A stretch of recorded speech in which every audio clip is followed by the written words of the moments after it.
Hello, hello everyone. How are we doing today, Zun? How are you today?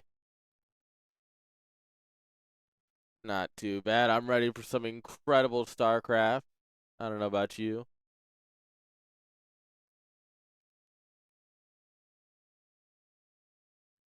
Yeah, honestly, we have a really good round of 24 this season, I think. We got a lot of fun players in here. The groups broke out after, so many people needed to change time slots. We ended up with some really great groups, I think.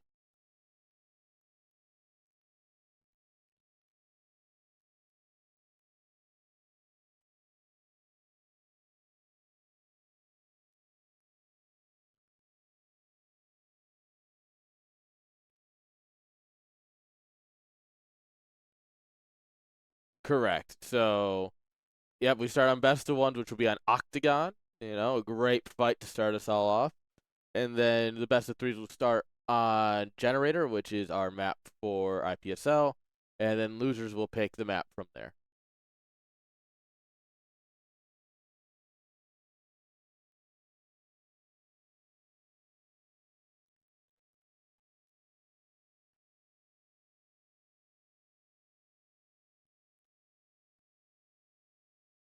Yeah, that's pretty much what we're going for. It's a very clean map. It's very simple.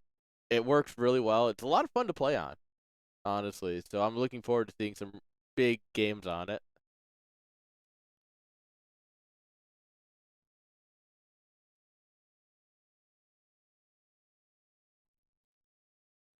So Absolutely, yeah. it's Hawk versus Yaqoob first in this group. Is that correct? That is correct. Okay, nice.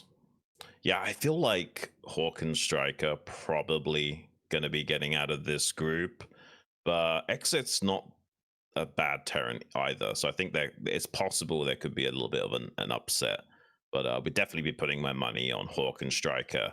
Feel a little bit sorry for Yaqoob. I don't know for sure, but I think he's the lowest MMR player out of all four of these guys. Yeah, Yaqoob is definitely the tier 4 player of this group. I think Mm. I think he knows that. I think he's coming in here with a good spirit of he made it into the round of 24. He's gonna play his game to have his fun and whatever happens, you know. Yeah, man. It's like you've always got a puncher's chance, right? Like you Yeah, always have a non-zero chance of winning games of StarCraft. And yeah, the mentality is the most important thing, staying positive, always keeping your mindset focused on achieving a win, no matter how much the odds seem to be stacked against you. Sometimes your opponent might make a few blunders that you can capitalize on, it happens. yeah. Especially in a best of one starting format. Obviously, best of threes get much harder, but in the first best of one, I think Mm. Hawk is very unlikely to get caught off by anything. But if there's ever like your chance to make yourself the name, best of ones are where to do it. Right. And yeah, Hawk's a very cerebral Zerg, a very intelligent guy. I don't think he's going to get caught off guard by something. But who knows, man? There's definitely lots of ways you can abuse a Zerg in the early game, especially the mid game. So yeah, we could be seeing an upset there. But my money would be on seeing Hawk and StRyKeR in the winners match for some ZVZ action. I would love to see it. Yes. The ZVZ action's exactly what I'm looking forward to more than anything.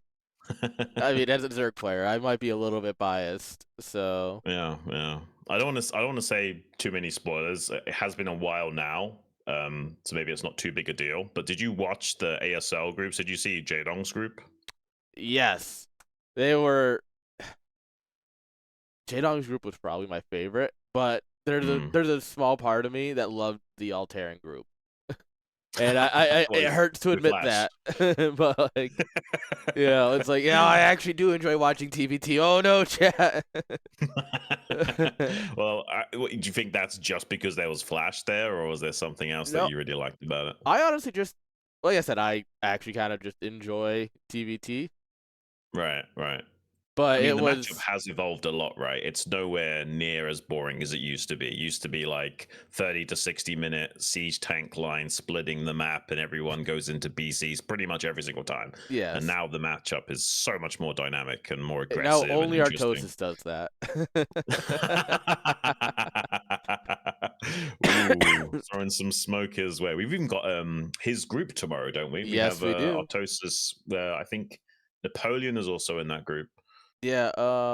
If we go to, let me pull it up here for the stream. PlatinumeEsport.com/IPSL.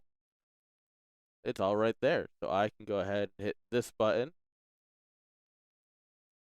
And Artosis' group is Artosis, Napoleon, who's a Zerg. The graphic just was made incorrectly, and I did not update it. I thought this.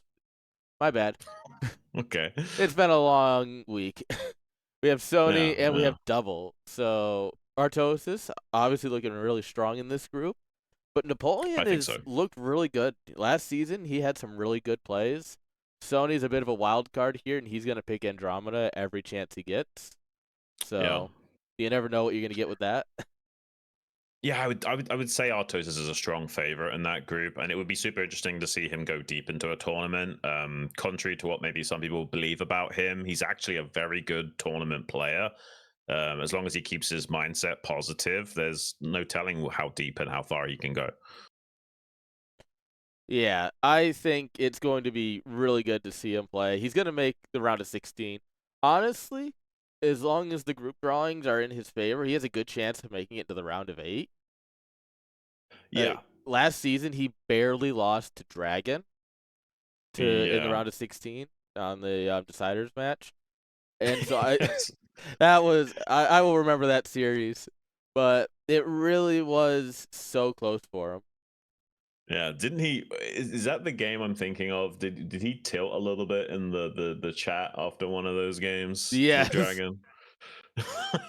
Like saying the match was bullshit or something like that. I Yep, don't know. I can't remember the exact thing, but yeah, something along something those like lines. But the normal Terran sentiment. that.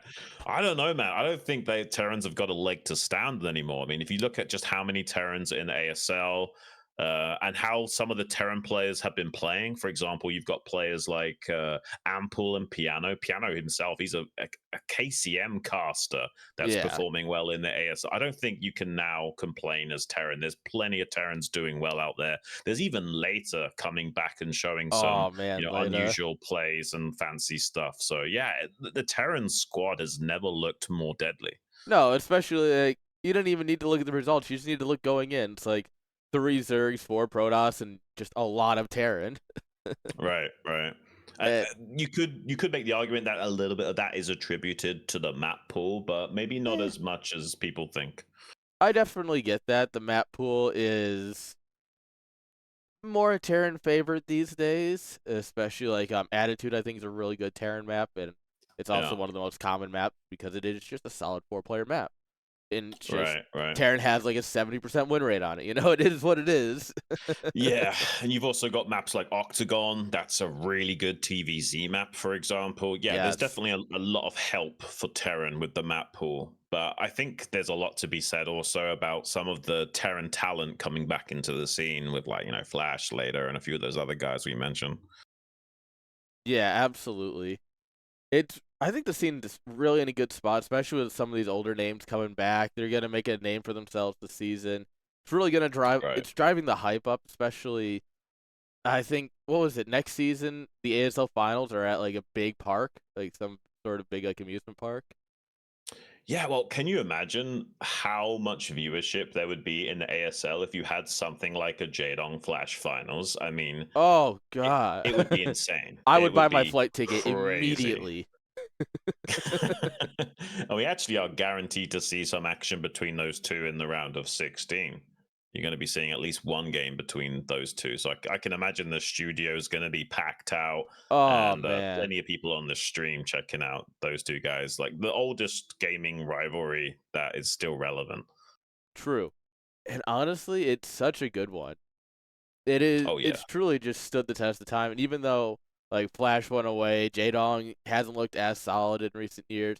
I think that series is still going to be fireworks. I think so. Yeah. I would bet money on Jadong and Flash getting out of that group. I would give a 50-1 odds on Bisu and Ample getting out. And for Ample individually, I'd give him somewhere like a 20-1 chance of getting out. I don't think Ample's Yeah. likely to get out of that group. Unfortunately, it seems like such a group of death. Yeah, he unfortunate group selection, you know. Right, right. I And would say so. honestly, that is just, in my opinion, how it is, especially when it's random draw. You know, sometimes you get the lucky group and sometimes you don't. True, true. I love the balls on Jadong to actually pick Flash in that Yeah, group. I mean, the confidence is crazy. Maybe it's not so much confidence as just I might not get a chance to ever play against Flash in the ASL ever again. I might as well get a chance to now. yeah. But it looks like All we right. are ready to go. Well, match number one, guys. Yaqoob versus Hawk on Octagon. Let's get it.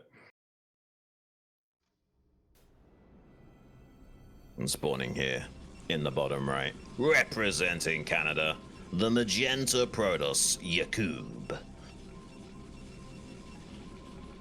And his opponent in the top right, the red Zerg from America, Hawk. So, in like many things, the U.S. is going to be Canada, right? It's like hockey all over again. Well, yeah, I mean, he's the only Canadian in the group, right? All three of them are American, right? Oh yeah, that's a good point. Yeah, he's got to represent today. If he makes it out of the group, I'm blaming Canada. And that's it. We just have like the South Park song play, you know, the Blame Canada one. Blame Canada. Okay, well, Hawk not scouting in the correct direction, so that's a little bit of luck going Yakoob's way already. I think you need every little help you can get. Yeah. Did you say he was a 1900 Protoss? Give or take, yeah. Yeah, yeah. It's certainly strong enough, right? Like, you got to be really careful about those mid to high B Protoss players. They can beat just about anyone on a good day. Yeah, if you do it right, like I said, and this is the beauty of the best of one format, is that if Hawk has to play as defensively as possible, because Yaqoob could do something just a little bit crazy. Somehow he gets his probe over here and drops a gateway or something. Right. Just something stupidly crazy, and Hawk's just like, oh, I'm gonna 12 hatch, do my normal thing. It can go sideways real quick. Yeah, I just don't think you're gonna 12 hatch as a higher ranking Zerg. I think you almost always go overpool against a Protoss. There's just no need to take that risk, right? It's better to play a little bit safer and just guarantee a good transition into the mid game. Doesn't quite get the block on the hatchery. Hawk gets that down in a reasonably timely manner. It was a good effort though from Yaqoob to try and block a little bit here. Yeah, in 1900 you definitely know how to play the game. It's just 1900 and up is, in my opinion, about where the mechanics really start to show. Like, all right, it's just mechanically better than you at some point, right? Yeah, well, the way I see it is like B rank is you know how to play, but you're not perfect on the execution. A rank is you know how to play and you're pretty good with the execution. And S rank is those things combined, but also you're much better at trading and not bleeding units, kind of thing. Yeah. Yaqoob wants to drop his Nexus here. He's got the 2 cannons coming. He's probably going to have to pull a couple probes to body block. Yeah. Yeah, he might want to block a little bit here. The cannons, one of them seems pretty crisp, but you don't want to let the lings run by. Like, you know, you don't want to let 2 or 3 lings get into the main here, so the block is definitely a bit necessary. Oh, gets 1 probe, though. 2 probes. And 2 pretty big deal. Yeah, killing 2 probes and getting 2 lings into the main, that's a big win for Hawk. Yes, this is about as great a start. Oh, and there goes another one. Yeah, these are the kind of things, right, where it's, he's just kind of mechanically better. Right. And there's 2 schools of thought. Like, the Westerners are more likely to be like, oh, I just need to play safe if I'm a better player, but the Koreans think the other way around. They think they need to force as many interactions as possible to be a better player. And I've had conversations with Hawk. I know he's aware of this. So I'm imagining he's going to be more in the school of thought of I'm going to try and out-mechanic Yaqoob here a little bit. But some of the lings do get caught by the probe, so not maximum damage being achieved. But honestly, he's already killed plenty of probes, so no matter what happens from this point onwards, Hawk's going to be very comfortable. Yeah. And honestly, there is no right answer to that question, I think. Like, forcing errors versus just playing better in the long term. I Mm, think both are valid ways of doing it, and it looks like Hawk is doing a right. little bit of both here. Obviously, gets the lings in, forcing those interactions, getting the probe for free. He's still building out his hatcheries. He's still going into the hydras. He's still getting ahead behind all of it too, Yeah. right? And it does look like a 973 here from Hawk to, continue the aggression. So That just definitely got wants to another kill. lean. That's crazy, man. He's killed so many probes. I don't know the exact count, but I think it's somewhere Maybe close like to 5. 7 right now. It's Yeah, insane. I was gonna say 5 or 6, but 7 is also believable. Yeah. We killed 2 on the way in, as well as I think 4 or 5 in the main, so maybe 6. Yeah, maybe not 7, Yeah. maybe 6. Either way, that's too many probes to be losing at this point. Yeah, I mean, Hawk's head in supply right now. That doesn't usually happen in a ZVP. So definitely enjoying a comfortable position. But he is playing aggressive still. So if this 973 isn't that successful and Yaqoob identifies it and makes the perfect amount of cannons in response, things can change a little bit for him as the mid game develops. Yeah. And the real question is Yaqoob gonna scout the 973? Like, if he just Well, doesn't catch this, he's definitely dead. But if you catch it, you can build enough cannons, you can start prepping for it, and maybe ooh, not immediately die. he actually slips past the lings, so he might have a decent chance at identifying it. Let's see.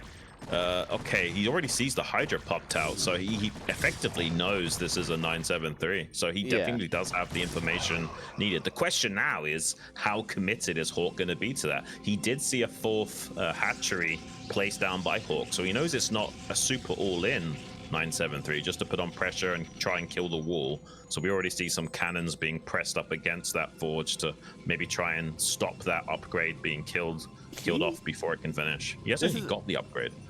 Go on. this, he hasn't started it actually. Yeah, he can't afford it. It's very interesting how he put his gateway here. Like, now he can't put cannons up here to help defend the forge, and he's still gonna lose everything, right? As opposed to the more modern Yeah. volume where the gateway's ahead and the forge is Yeah, back usually here. sacrifice the gateway, right? Yeah. And to try and help better protect that forge. In this case, he can't even afford the upgrade with how many probes were lost during the early game. And yeah, this looks really rough for Yaqoob, man. Like, he's going to have to sacrifice both of these buildings and place down a bunch of cannons. He's really losing out on the min-maxing of this game. He's going to be so unoptimized for the mid-game, and Hawk could still just kill him. Only 2 Yep. cannons finished, a 3rd warping in. Probes coming off the line to try and assist, but it's not good Oh enough. It looks no. like Hawk is going to break through. Yep. We just shoot right through the cannons. GG. Well played. Wow. Hawk, That was a to really everyone's surprise, won game 1. that was a really clean win from Hawk as well. Really technical. The Ling run by was just too much for Yaqoob to handle, unfortunately. Yeah, and that it really is comes down to just he probably gets lings in from, a 1700 and 1800 player, and well, they don't micro as well as Hawk does. True, true. Yeah, Hawk's not usually that aggressive of a player as well. Like, he prefers to just go into hive tech play when it suits him. But I think against a weaker opponent, it's better to put on the pressure. I think if you sit back and macro too much, you're giving a lot more of a percentage win to the Protoss coming out on top in the mid game where they're strongest. Yeah, and it looks like, sorry, that train of thought just left the station without me. I Yeah, just totally lost that train of thought trying to get the production stuff going for the guys. no worries. So we got StRyKeR going up against Exit next. That'll be an interesting little ZVT. Oh yeah, this is gonna be good. Obviously, I think StRyKeR's favored, but StRyKeR, I feel like ZVT is kind of his weak point. Well, not only that, but the map is not great for ZVT, it has to be said. Maybe this is Exit's time to shine. I feel like on pretty much any map, this is one of the better TVZ maps that you've got in the map pool. Yeah. So I mean, if there was ever a time for Exit to do it, I think this is it. Yeah, yeah. And that could really upset the group, right? Like that could really change the dynamic of things. Yeah, if all of a sudden StRyKeR's in the losers match, Mm-hmm. obviously I don't think Yaqoob beats him, but I think it's still worth pointing out that that could get a little Yeah. bit spicy. I think that StRyKeR would still be likely to get to the final match, but then it's possible he could lose that finals match in a best of 3 series. Anything could happen. True. Yeah, it can get real spicy. Mm-hmm. Yeah, All I right, think this is a real chance for an upset to occur here. man. I don't know if I want the upset per se. Like I'm not like, oh, we got to get You the want the upset, but ZVZ? yes. But also, I think it'd be really interesting if we do get the upset. Right? Yeah, I think it's a win-win no matter what. Like we get our ZVZ if we don't get the upset, and the upset also makes it more interesting. So yeah, I'm happy either way. But looks like we're jumping Yeah. into the game now, guys. Match number 2: Exit versus StRyKeR on Octagon. Let's get it started. And spawning here, down in the bottom right corner. Exit from America. USA. Yeah, you can get very patriotic today because also from America, down here in the bottom left, StRyKeR, the Zerg. The only person who could beat an American. Another American. Nice. So yeah, what's your predictions then? I know like statistically it seems like StRyKER's a clear favorite here, but do you think an upset is actually possible? Like what are you leaning more towards? On paper, I think this is StRyKER's game. I Mhm. think in practice, Exit has maybe not a 50-50, but at least a solid 40% chance for an upset. Okay. Like I it definitely just feel takes like the one map time of helps. the Yeah. Vitas fly over your Marines, they dive a little too deep, right? And then you stim Right. across the map, kill the third. I think Yeah. that is entirely possible in this game. Definitely. So it looks like we got a wall in here from Exit in the natural. This is about as standard as it gets. Pretty much every Terran is doing it these days, unless you're doing something different like an 8 racks into gas or something. Yeah, this is the thing that everyone does, unless they don't do it. Sorry. But yeah, no, you're good. right. The wallet is the current flavor of the month. It does seem like everyone's Right. going for it. And It's on a just map so like strong. this, it works.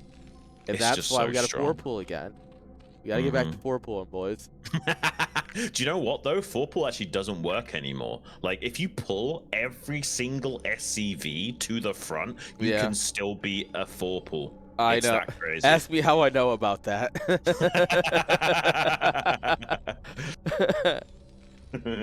I may have some experience in come on, he Right. only has one SCV mining. How am I losing? Yeah, because I used to be in the school of thought, like, Zergs just need to 4-pull more often again. Come on, guys. But no, I got proven wrong, man. I saw a couple of 4-pulls come out for some pro players, and it got shut down just because you can pull all the SCVs. Yeah, SCVs are too good. Yeah, like 60 HP linebackers, man. Yeah, they beat Lings, they beat Hydras, they beat Dragoons. What don't they beat? You know? Are we finally figuring out that the SCV is an S tier unit? Man, if we're finding that out, the truth is we're finally catching on to the truth. Well, I love that they've got so much HP that like in PvT, like usually the first storm drop doesn't kill them. The first storm drop just weakens them for the next storm drop. Yeah, SCVs are crazy, man. But what's They also really crazy is a nice quick 15 CC here out of Exit. Yeah. I mean, one of the perks of the wall in is that you need less Marines early. So you can kind of min-max your build, right?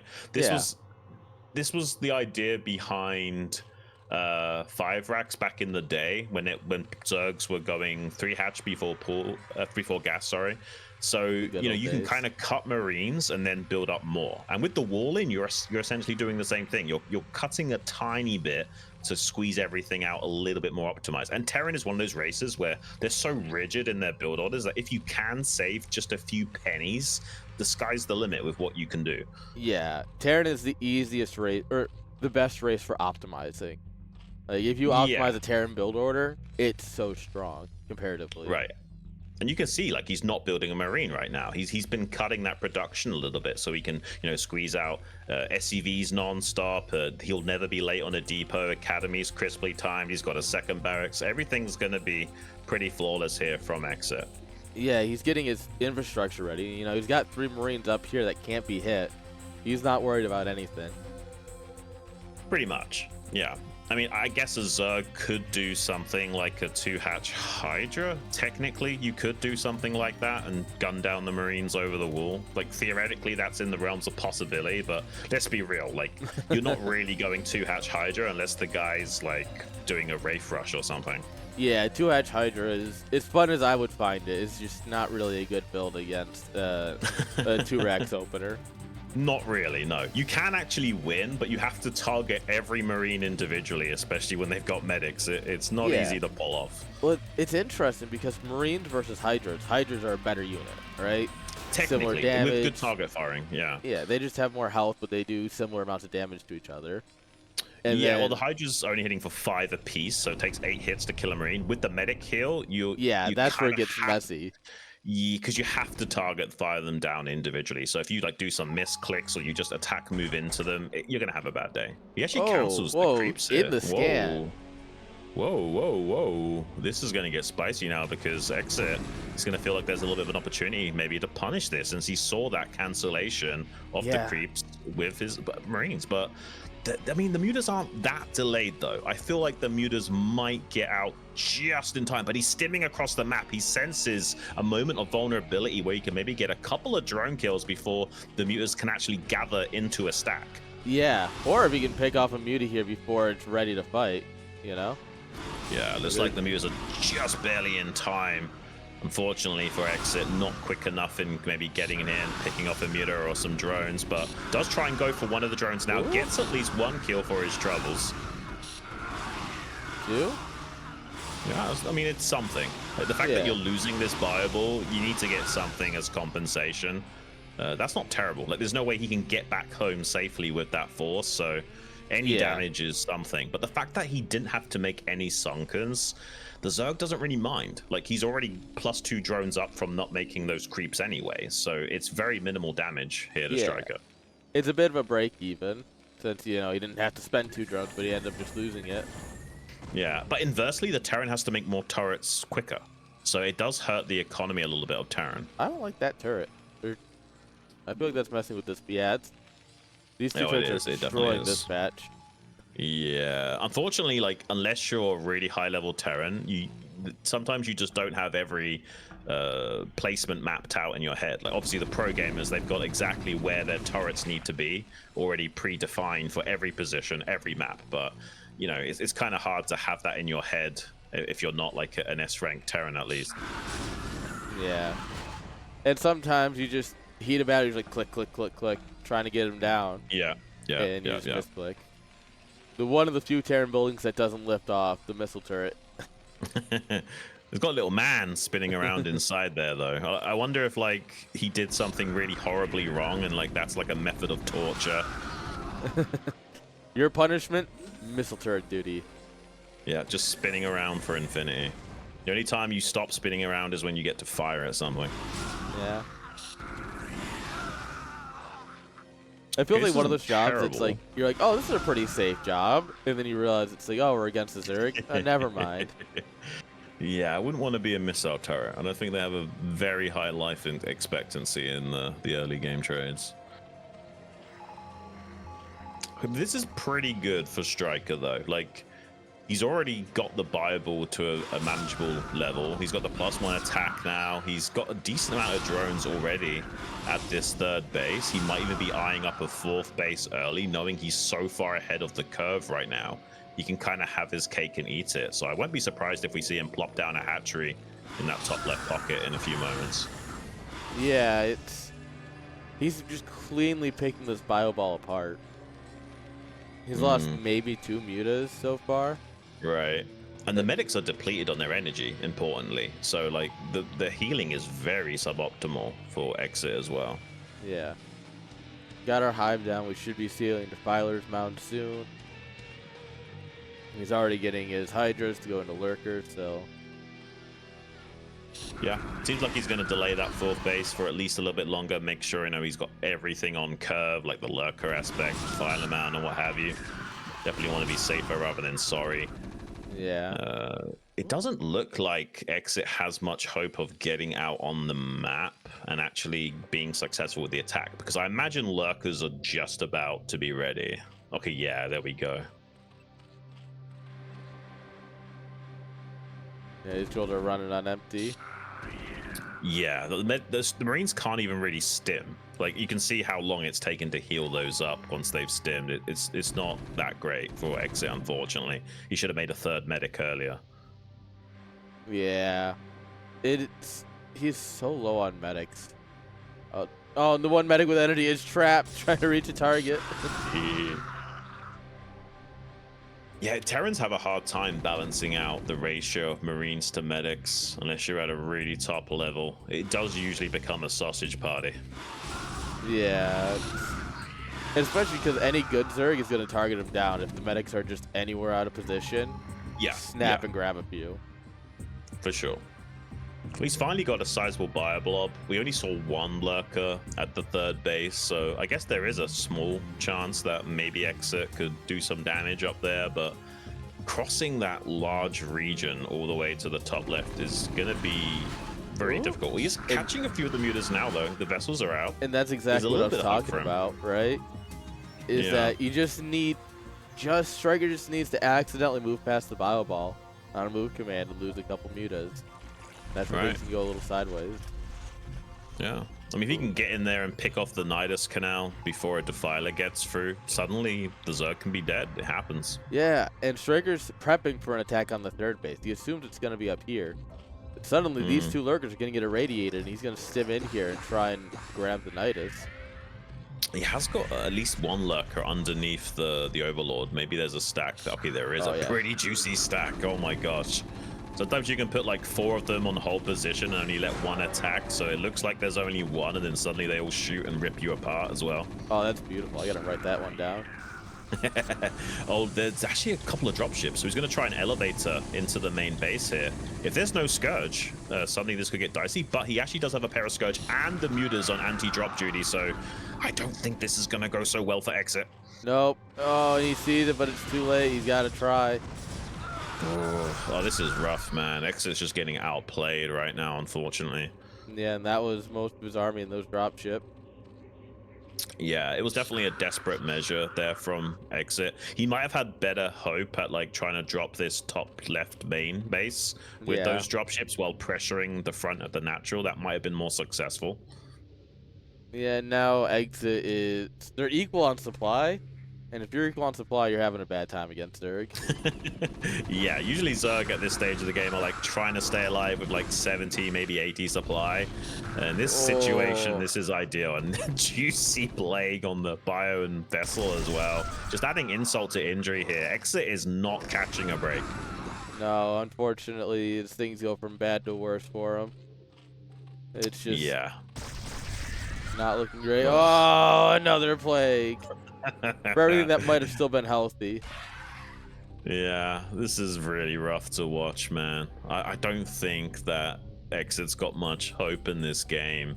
Like we've already got a 4th gas that's about to start mining for StRyKeR as well. He can pretty much do whatever he wants. I imagine a transition into Ultralisks will be underway shortly. Yeah, I think I owe StRyKeR an apology for he must have heard me say that I think ZVT is his weakest matchup, and he took offense to that. Hold my beer. Yeah, okay, well, this attack has pretty much no chance of working out. Yeah. Like, if it's 3 Lurkers and you irradiate 1 or 2 of them, maybe you can break through there, but 4 stacked Lurkers, yeah, you're just not going to have a good day, unfortunately. Even losing vessels for free right now, he's forgotten about this. He's going to try and float over and take the small mineral only, but taking the mineral only at this point just kind of feels sad, you know? Yeah, well, you need gas. Like, getting this mineral only just sustains you, but he actually has made a transition into BCs. This is interesting. Usually you don't do this unless you have an early third gas as an option, but he's cut his vessel production to try and, you know, basically go for a tempo swing and try and overwhelm StRyKeR. At this junction in the game, you don't really want to make Scourge to deal with these, but a beautiful Plague easily shuts this down. This was a big gambit for Exit, so and much it's not there, paying off. He just sat under the Dark Swarm, using it to hide from the mutas, but also Ling's just running through him the whole time. The problem is that he has no vessels. Like, you just won't win against a Zerg unless you've got a decent count of vessels at this stage. So he sacrificed his vessel count that was already getting sniped and plagued. And now that he's gone for BCs and they haven't paid off, he's just putting himself from a bad situation to worse. He has got an Eraser trick going down in the natural. This could pick up a lot of drone kills. They're desperately trying to get to that Nidus. A little bit slow in clicking this vessel into a more optimal position. But he's going to try and break it. There's still so many. There's still 5 lurkers under there. That's rough, man. There's just nothing going right for Exit at the moment. The Ultras got their carapace upgrade. Yeah. 4-1 upgrades on the Ultras. It just, when you're this ahead of Zerg, it's literally unwinnable for a Terran player. Like, he's 150 supply to 100. A couple of Lotto dropships out. Maybe he could desperately do something with them. I just, even if he does kill an entire main base worth of drones and a Spire or something, it just won't even be enough to slow down StRyKeR at this point. He's already ramming it down. Hey, this is my favorite part of the matchup. Well, not when Terran GG's out, but when you can just A-move all your Ultras and stuff at him. Yeah. Yeah. And then the GG comes after, usually. Oh, that was a rough game for Exit, man. I thought he had a bit of a chance with the map being what it is. It's a little bit Terran-sided, but just wasn't able to keep up with StRyKeR there. And he did commit a lot of bioforces to trying to break early once he saw the Sunkens being cancelled. StRyKeR had the timing of those mutas dialed in pretty perfectly. And losing 2 drones is no big deal in that situation since you've already not made Sunkens. So, yeah. Yeah, he got so far ahead. Like, yeah, Exit tried to go in there and he got a couple of drones, but he didn't get enough done, and then he just kind of got picked apart from there.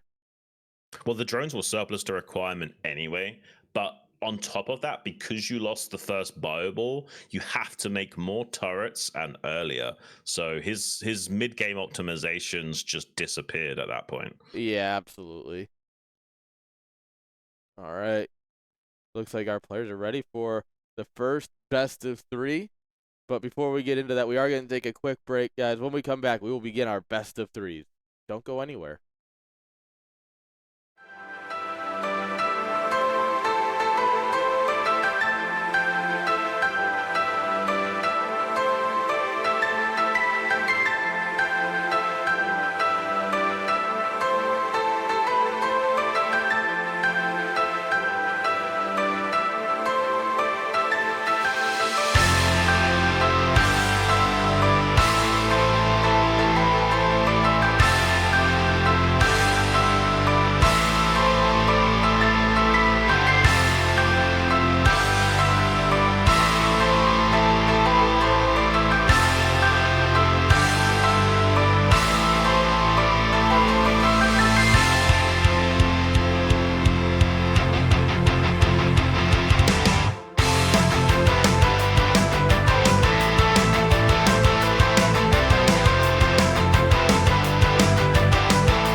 Hello, hello, everyone. We are back. How are we all doing? Doing pretty good. Looking forward to some ZVZ on. Oh, so much ZVZ. In fact, I don't know. I'm a big ZVZ fan. Can you believe it? As a Zerg player, I'm a big ZVZ fan. I think even if you hate playing it, you can enjoy watching it as a Zerg player, right? Absolutely true. Ah, Mm-hmm. you know what else is great? What? Understanding what the Koreans do in this game. So obviously we have Terran translations going with Jin Jin. We have Protoss with Worst. We haven't had Right. Zerg translations in a hot minute though, so we are going to be going into the English. I don't speak it very well. We What's a hell? are breaking out and starting a new Zerg translation Discord. Ooh. So, yes, Dada, who is the most organized person in the world, and me, the idiot who's like, I want to just make this happen. We've finally gotten together and started this up. Nice. In So, Dada we trust, man. What have you got cooking up for us on? So it's gonna be very. We're doing a very simplified format where instead of the thing that it used to be is people would just buy into different translations and whatnot. Like you just Yeah. donate whatever and you get in, and then you buy into whatever translation. We are simplifying that, and instead, what we are doing is when you sign up, it is just a monthly fee, and you get access to everything. Oh, okay, okay. So that way, it's a lot easier, you know, Yeah. instead Yeah. of like, oh, well, oh, you have to buy the pack yourself, and then you can get access to our translation and whatnot. We've decided Mm-hmm. that gets way too messy to figure out and to track. We will pay for the Koreans. We'll tip them very generously because it is very like the Koreans know what we're doing, and they're not maybe Yeah. not the biggest fans of foreign translations, but Say it ain't so, huh? yeah, I know, right?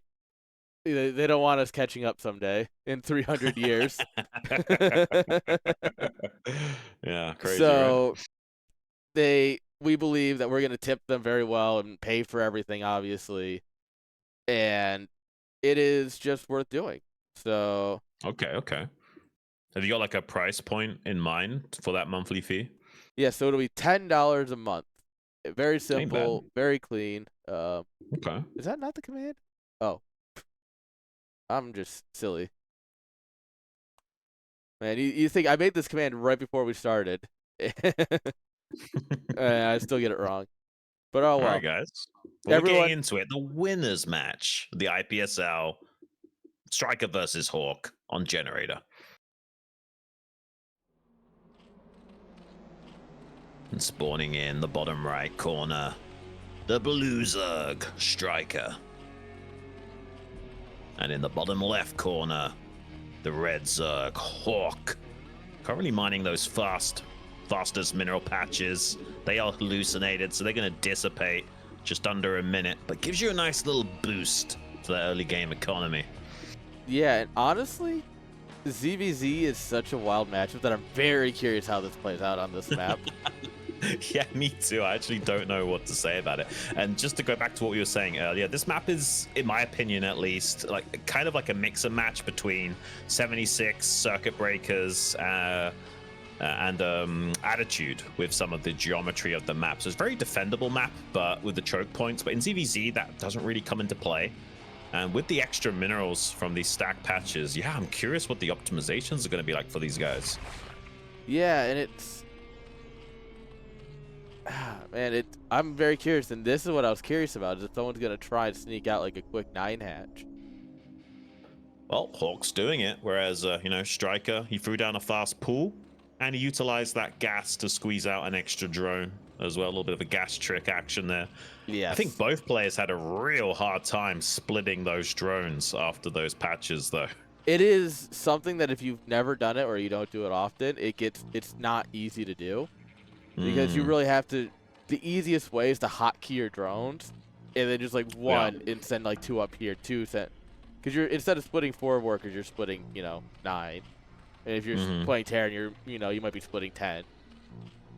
And Well, so it's usually Usually when you go 9 hatch, you're setting up for an all-in Ling play. I don't know if these mineral patches changes things slightly and there's some different ways you can play this, but I have to imagine Hawk intends to overwhelm StRyKeR in the early game with just an absolute flood of Zerglings. You can make pretty much 8 Lings right off the bat as soon as that pool finishes. But, you know, StRyKeR, he threw down a very quick pull here, and he's going the correct direction with these Zerglings. This will not be super easy for Hawk. The Lings will probably not be on the ramp in time to do anything about that. And he could also just go after the hatchery and the natural, but maybe going straight into the main might be the play. Yeah, so he's going to... Oh, he is just going to leave one on here. He's going to try and dance around the ramp. Recognizing this is like a very greedy timing. It's like, oh, you delayed your pool for so long. We pull all of the drones down to the low ground, basically, -3. Now we have to pull them back here to try and fight the Lings that are in our mineral line. One drone goes down. Pretty good drone drilling there from Hawk, but does sustain a little bit of losses already. The 2 Lings in the natural easily clearing up that one. And yeah, there will just not be enough threshold of Lings for StRyKeR to break this from this point onwards. But he does get the scouting information, so he can throw down a sunken in the natural as soon as that hatchery finishes. Yeah. We're still mining our gas, so we'll see if we go Ling speed here, which would make sense. With the extra, we have the extra, like we had 2, maybe 3 extra larvae. So that's a little bit of an advantage, but you're going to have to play with that quickly before the sunken finishes, or we're going to have to pray for another timing. Honestly, this is really good for StRyKeR, right? Like, on one front, he got the scouting information, so he's going to be prepared defensively. But on the other side of things, he delayed so much mining time from Hawk that Hawk is actually struggling to put together this timing attack. It's not going to be as strong or as crisp. Yeah, he's got so many Lings here. And it feels like he wants to drone, because he's got the 1 mining here. But he has just no way of actually squeezing out a couple extra drones at the moment. And this Ling's even going to get in. Oh, it's going to get a full tour and see that this is a lair still, or a hatchery. No lair. Yeah, he's 1 drone on gas, though, so that might be making StRyKeR feel like, hang on a minute, are you actually going to try and transition out of this? Yeah, and he's got enough gas to do it. He just isn't. Right. Like, Hawk is definitely going to try and kill StRyKeR, but maybe trying to keep his options open as well. I can't imagine he has. Here. Yeah, there is a possibility that he still breaks StRyKeR here. It only could happen. He's going to try an Evo chamber block. Yep. That's going to give a little bit of a SimCity to work with. But this is a lot of Lings from Hawk coming into the natural expansion right now. Pretty good wraparound from the left with a few Lings as well. He is clearing up the Lings this is of beautiful. StRyKeR. He's in a world of hurt, man. He completely underestimated the power of this timing attack. Regardless of those early shenanigans, GG is caught at Hawk with a quick win on the board in this best of 3. And that is absolutely how you want to start a best of 3. A nice, clean Ling flood. Yeah. I mean, StRyKeR kind of had everything going for him as well. Like, he got the scout off. He knew it was coming. He delayed the mining, so the timing attack would be a little bit weaker, and he'd have to wait a bit longer for the speed and what have you. But maybe that in a way hurt him, because he probably felt like he was more safe than he actually was because of the disruption to Hawk's mining and picking off a drone. And that might have made him miscalculate what he needed to do to defend. Yeah. He might have, oh, this looks, it's interesting that when he went in and saw that it was still a hatchery, he didn't immediately double down on, all right, I need to, like, put up some defenses here. Yeah, a little bit lackluster in the defensive play. But neither of these guys are ZVZ specialists, so I can expect some misplays. But we're jumping into game number 2 now of the series between StRyKeR and Hawk on Attitude. Let's get it started on. Let's go. Spawning here in the bottom left, currently 1-0 up in the series. The Red Zerg, Hawk. And his opponent in the top left corner needs to start to mount that comeback now, or he's going to be dropping down to that final match position. The Blue Zerg, StRyKeR. I would part of me wants StRyKeR to win this, so that way we get Hawk versus Exit instead of a StRyKeR versus Exit rematch. Yeah, I could see that. I would like to see how the dynamic shifts between the play styles, right? Because Yeah. it's not just skill, it's style that also comes into play. Sometimes you'll have a not just the triangle of race balance, but the triangle of style balance between certain gamers as well. Sometimes stylistically you can get one over a guy. Yeah. I think the style balance is more like a many point instead of just a triangle. But yeah, I get That's true, that's exactly what true. you mean. I just meant like between three players, they could all be beating each other, right? Nah, I get what you mean. All right, this is obviously a much more standard map, so I expect that Yeah. I was gonna say we're gonna see more standard things, but I guess Hawk Well, still. the map. Oh, you go. You go ahead. Oh, Okay. I was just gonna say, like, usually the map doesn't come into effect that much in ZVZ unless there's a second gas or something weird like the minerals, like we had last time. Yeah. Usually you don't see too much deviation from the play from Zergs, regardless of the map, unless it's something like Litmus with the double gas or something. Hawk's going at 12-12 here. Gas pool. Okay. Or pool gas. Interesting.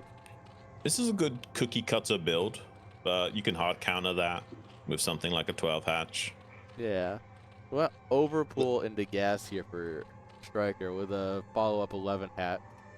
Yeah. On both sides. So this is technically a slight build order win for Hawk, but yeah, honestly, that doesn't matter too much unless both players are playing absolutely flawlessly, which is so hard to do in StarCraft, right? You're always approaching perfection, but never quite reaching it. Especially with Zerg, I feel like Zerg is the race that allows for probably the loosest edges, I would say. Like with Terran and Protoss, you have to be a bit more on because of how production works. With Zerg, it's like, oh, I should be spending my larva as quickly as I can, but I have a little bit of buffer. It's like, all right, as long as I spend it as soon as I have 3 larvae, like I'm not. Well, the one caveat to spamming out lings and ZVZ is when you have overlord vision, right? Because you can kind of like watch for how many lings they're making and you just match them ling for ling, so you keep the option of droning open. Yeah. All right, Hawks scouting, gonna get denied here. Good movement from StRyKeR. Yeah, I mean, he really wants to get in there with a ling just to confirm the exact timings here from StRyKeR, but it seems like StRyKER's not going to allow that to occur. Yeah, his Overlord's taking the longest route here. Well, Scouting Link gets got. Definitely not going to get anything with him. Yeah, and there is definitely a scouting advantage for StRyKER having this Overlord down here already, but, you know, as long as Hawk doesn't play too crazy, he should still be enjoying a reasonably comfortable lead with the opening. Yeah, he's going to go for the safety sunk. And should be, yeah, his Spire's going to be a little bit later than StRyKER's, but that just means he's going to probably go maybe a set of Scourge first if he wants to be really defensive. Otherwise, he'll just be on the one who defends the first strike instead of attacking. Well, as long as it's under 20 seconds delay, it doesn't matter, right? Because like, you got defender's advantage. So sometimes you do have to make the Scourge if it's much later, but usually not. As long as it's, you know, not a crazy amount of delay, you can still get away with just playing defensively with Mutas. Yeah, and also it's Hawk. I don't think he was really not going to go Scourge unless he truly feels like he's so far behind. Yeah, and sometimes Scourge can be a nightmare because if they snipe a few of your Scourge, and Scourge are the dumbest units in the game, let's be honest. So you really don't want to have to make them unless you are using them as like a zoning tool, right? When you've already got mutas and you just want to put them on the back foot and what have you. At this level, making Scourge to actually try and hit something, not to play. Yeah. Especially if the other guy even remotely knows how to micro. Yeah, it stops being good at like 1600. And then you actually have to fight it out.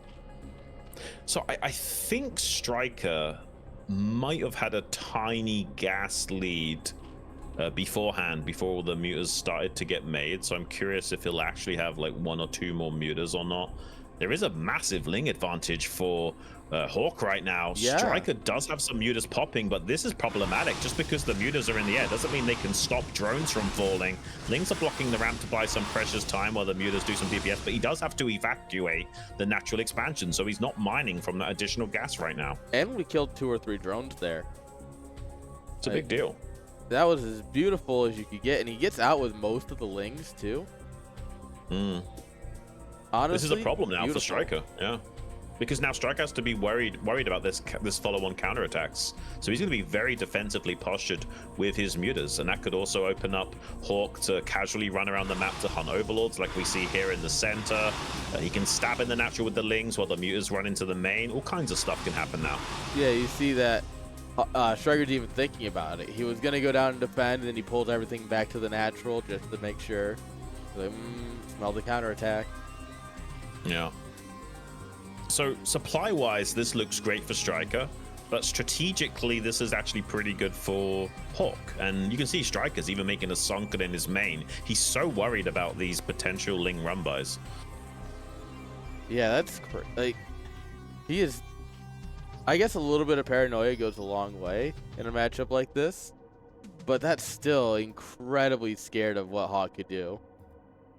Although, yeah, he's postured to attack the natural. Hawk's mute is a little bit out of position, so might be able to snag a couple of drone kills here for free.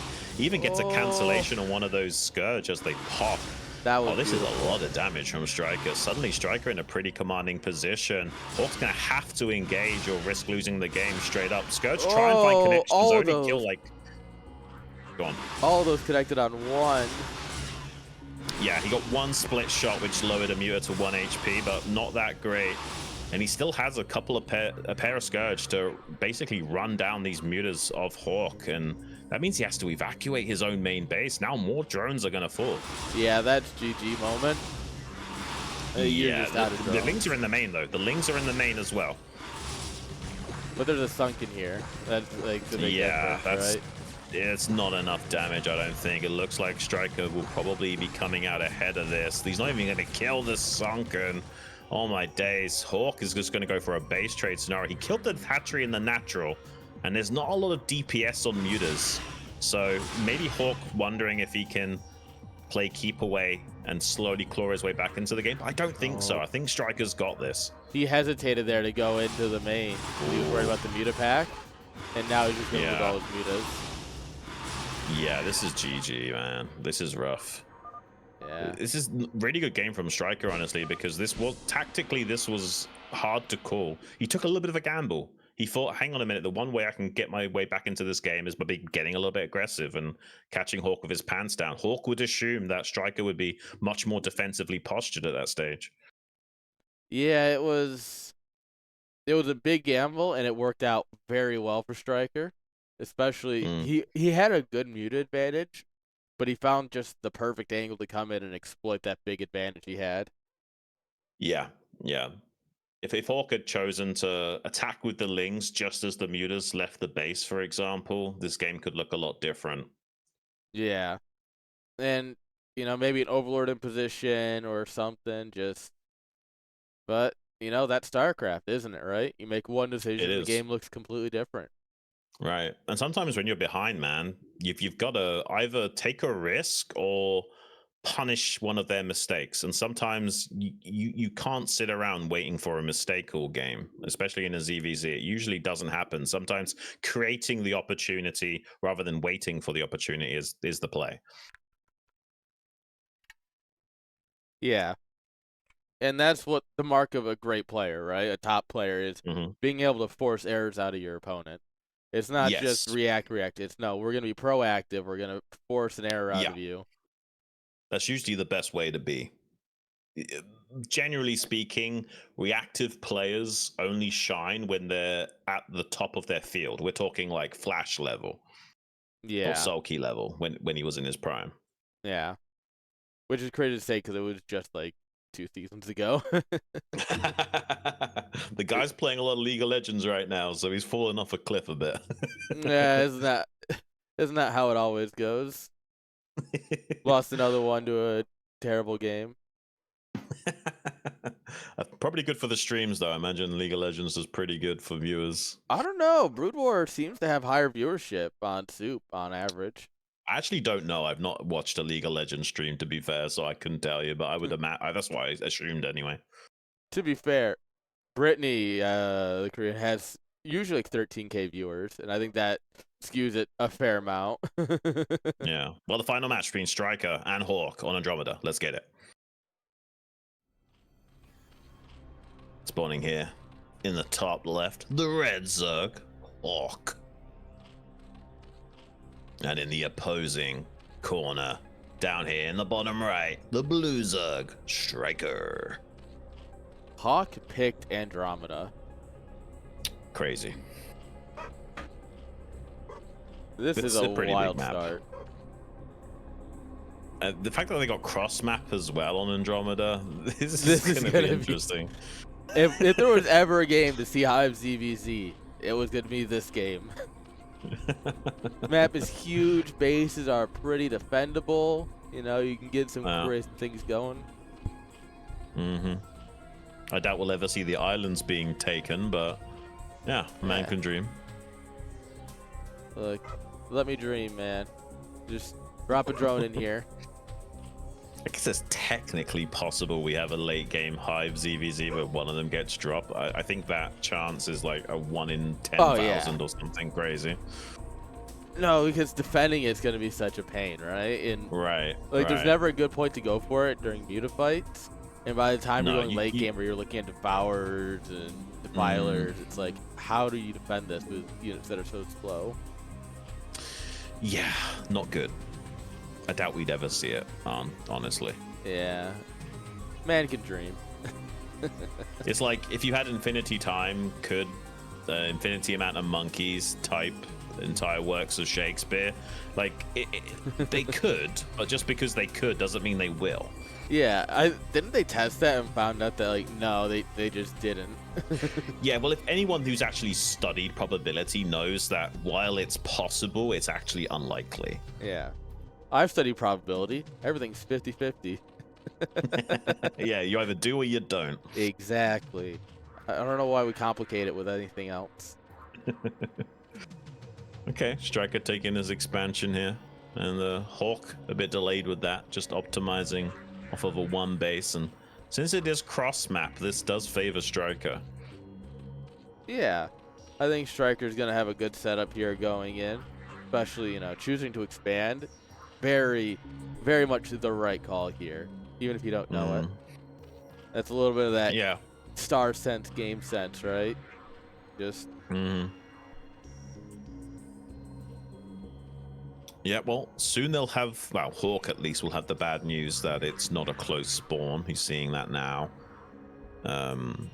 He won't be super happy about that. Like, ideally, if you're playing this style, you want a close position so you have a chance at either punishing spores with a Ling Flood or at least getting into their base with mutas at a reasonable timing to punish their slower spire or what have you, but it's really tough to do that on a massive map like this, especially cross spawns. Yeah. You know what's crazy to think about is that this map, you know, today's maps are generally pretty big. This, for its time, was just massive. Oh yeah, for sure. This takes me back, man. Yeah. It's kind of nice to see some of the old maps, like with Match Point, for example. That's like a 16, 17 or so year old map. Yeah.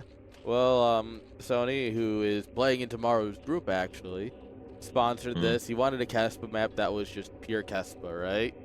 Just update the minerals so that way they mine correctly for modern stuff, but otherwise, that's it. And you know what? Yeah, I think he was on the money for this. This is kind of cool. Yeah, it is kind of cool to have a blast from the past like this, man. Feels like such a long time ago we were watching people play on Andromeda now. Yeah. Well, we can watch them play on it again, it seems. I never expected someone to actually pick the map, to be totally honest, outside of Sony. And G5. Yeah. G5 is another one who really loves this map. Well, Sony's definitely going to be a Hawk fan after this. I guess we did have Andromeda in a few IC Cup seasons and what have you. So God, yeah.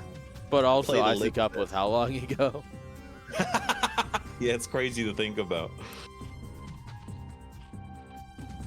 Well, I mean, if everyone appreciates this, we might do another custom map next season. Yeah, I would like it, honestly. I love having those nostalgic maps. I even really liked having Monty Hall in previous ASL seasons.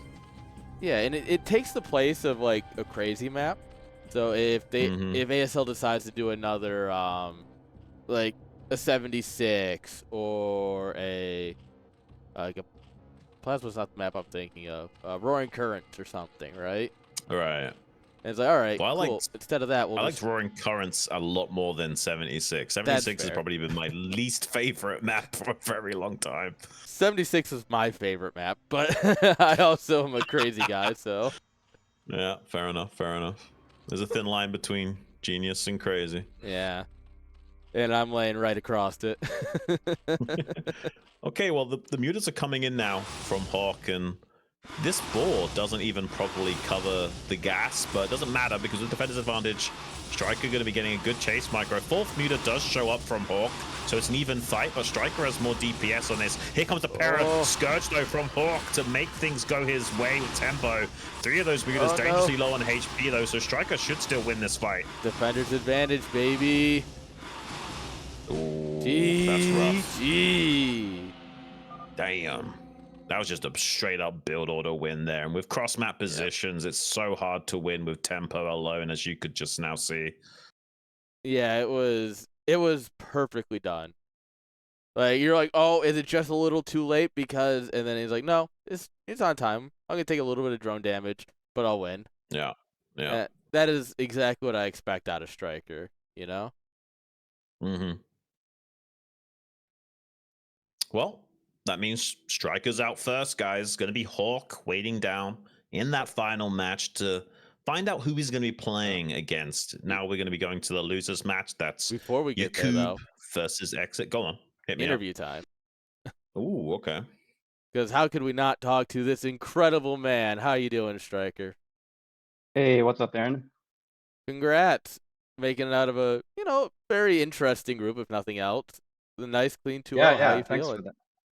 Yeah, I feel pretty good. Exit has beaten me in the past, so I didn't let my guard down.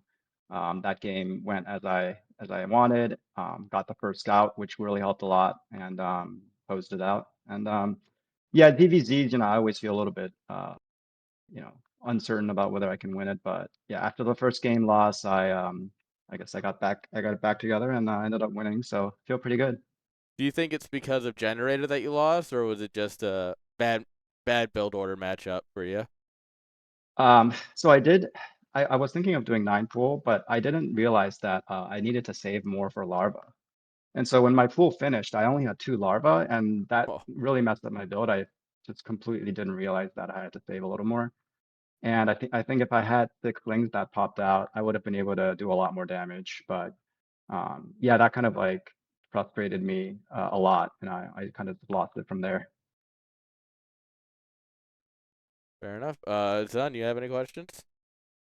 So StRyKER, I actually want to ask you a bit of a weird question. So Arn was saying that he thought that ZVT was your worst matchup, and I actually disagree with that. I think I it's feel the ZVZ buzz. you usually have the most trouble with. What do you feel about what's your best, what's your worst matchup, and why?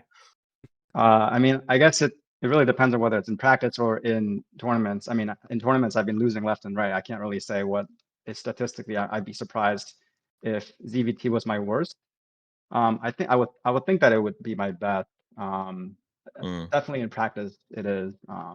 In live, I don't know. I've lost so many games in tournaments. I would imagine it's still better than DBZ though. So yeah. okay. Fair And enough. what about StarCraft do you love so much? Like, what keeps bringing you back to compete or just grind out games in general? I just really love like, the micro involved, the strategy involved. Um, I also feel like it's not none of the other games that I've played afterwards have really, had that good, like a similar mix of being able to control your units, but Mm, also like having a strategic mindset required. So yeah, I just been really enjoying it, and I hope to just keep playing as long as the okay. scene is around. Well, is there any other games that you actually do like playing, not necessarily at a competitive level? Is there any like single player games or anything else you enjoy playing in your free time? I actually played StarCraft 2 for a bit when it came out, but Okay. I eventually lost interest. I played League of Legends for a bit, and I lost interest. I played Valorant for a bit, but I was never good at FPS. I tried, Mm. uh, Heroes of the Storm for a little bit. But yeah, nothing really stuck as much as Brood War. I kind of, randomly will play small, like indie games here and there, but yeah, more for just fun. Yeah. Yeah. Big Stormgate You've only... enjoyer. Haven't played that one though. You're not You didn't missing miss out. much. I think I So had you've 6 hours only... in it. Uh, I haven't really known you in the StarCraft scene for that long, maybe 5, 6 years or something that I've had you on my radar. When did you actually start playing StarCraft? I mean, I pretty much played for fun when it came out, the Okay. OG StarCraft, but that was just BGH, all the time, 2-on-3, 3-on-3, 4-on-4, Mm. like a turn rate 8, like super laggy games that heck yeah. Yeah, used to play in middle school. But I got competitive in like 2019 or so, I want to say. that That's sounds when I about started right. taking it seriously. Yeah. Uh, and I think I was maybe BA rank before that, and then I kind of just grinded it out from then. So did you play much in like IC Cup and that back in the day, or where were you playing? I actually did play iCup, but it I cheated. Well, I selectively selected my opponents to only play Oh, VVPs you're a in that naughty boy. ladder. So I was able to get up to like a reasonably high score, but it's like not a it's like a fake rank. Right, right. Okay. Any questions on? Uh, no, I think that StRyKeR. I mean, of course, we kind of all expected you to make it out, but you showed us that you were making it out no matter what. No one comes close, and yeah, I'm looking forward to seeing you in the round of 16. Is there All you right, know thanks, what? man. I do have a question. Of the All right. round of 16 players, so we have Dragon, we have Zeke, 'cause he hasn't actually told me he's dropping out yet. DeWalt and oh my god, who's the other one? Who did Dragon play in the third place match last season? Oh my god, I'm blanking. Anyway, of You're those blanking. people, who Hmm. or DeWalt or Bonnet, duh, Bonif, yeah. duh. Is Yeah, there I mean they're all anyone? good players. Um, I've lost to all of them in the past. I would love to get revenge. I mean, I had to say though, I prefer Protoss. The odds are, I guess, on my side so far because most of them are So you Protoss. got But three to pick from. Which of the Protoss Yeah. players? Dragon, Bonif, or Dewalt? Who would you rather? um, What's yeah, your honestly, I starter feel like Pokemon? any one of them would be fine. I think my chances against Dewalt is probably the worst, but Mm, I mean, Dragon or Bonnet, I'd be fine facing either of them. okay. Well, All right. congratulations, man, today. You looked GG. really solid in your gameplay. Yeah, GG's for sure. Love to see more All from you. right. Yeah, thanks, guys. Of course, you have a Yeah, take fantastic day, care. StRyKeR. Yep. Bye bye. All right, that was the man who wanted to make it out first today. Good on him. Yeah, did a good job. Yeah, he looked convincing doing it. I think that's like the best. That's a very StRyKeR thing, though, right? He's like, you know what? Yeah, I'll make it Yeah, out real quick, and I'm gonna make it look good. right, right. All right. Looks like we can get right on into our round. Or losers match. Still the round of 24. The round of losers match. Yeah, the round of best of 3 between we got Exit and Yaqoob. 1 second. Let me get everything ready to go. Get the This, players ready. who knows? This could be one of the closest series of the evening. He is playing Protoss, so a PvT, Okay. anything's possible. I guess so. Well, looks like both players are ready, guys. I hope you are ready for some lovely TVP action. The losers match here in the IPSL Group A Exit versus Yaqoob on Generator. Spawning here in the top left, representing America, the Blue Terran, Exit. And his opponent in the top right, the Magenta Protoss, hailing from Canada, Yaqoob, and he's already asking what build he should do.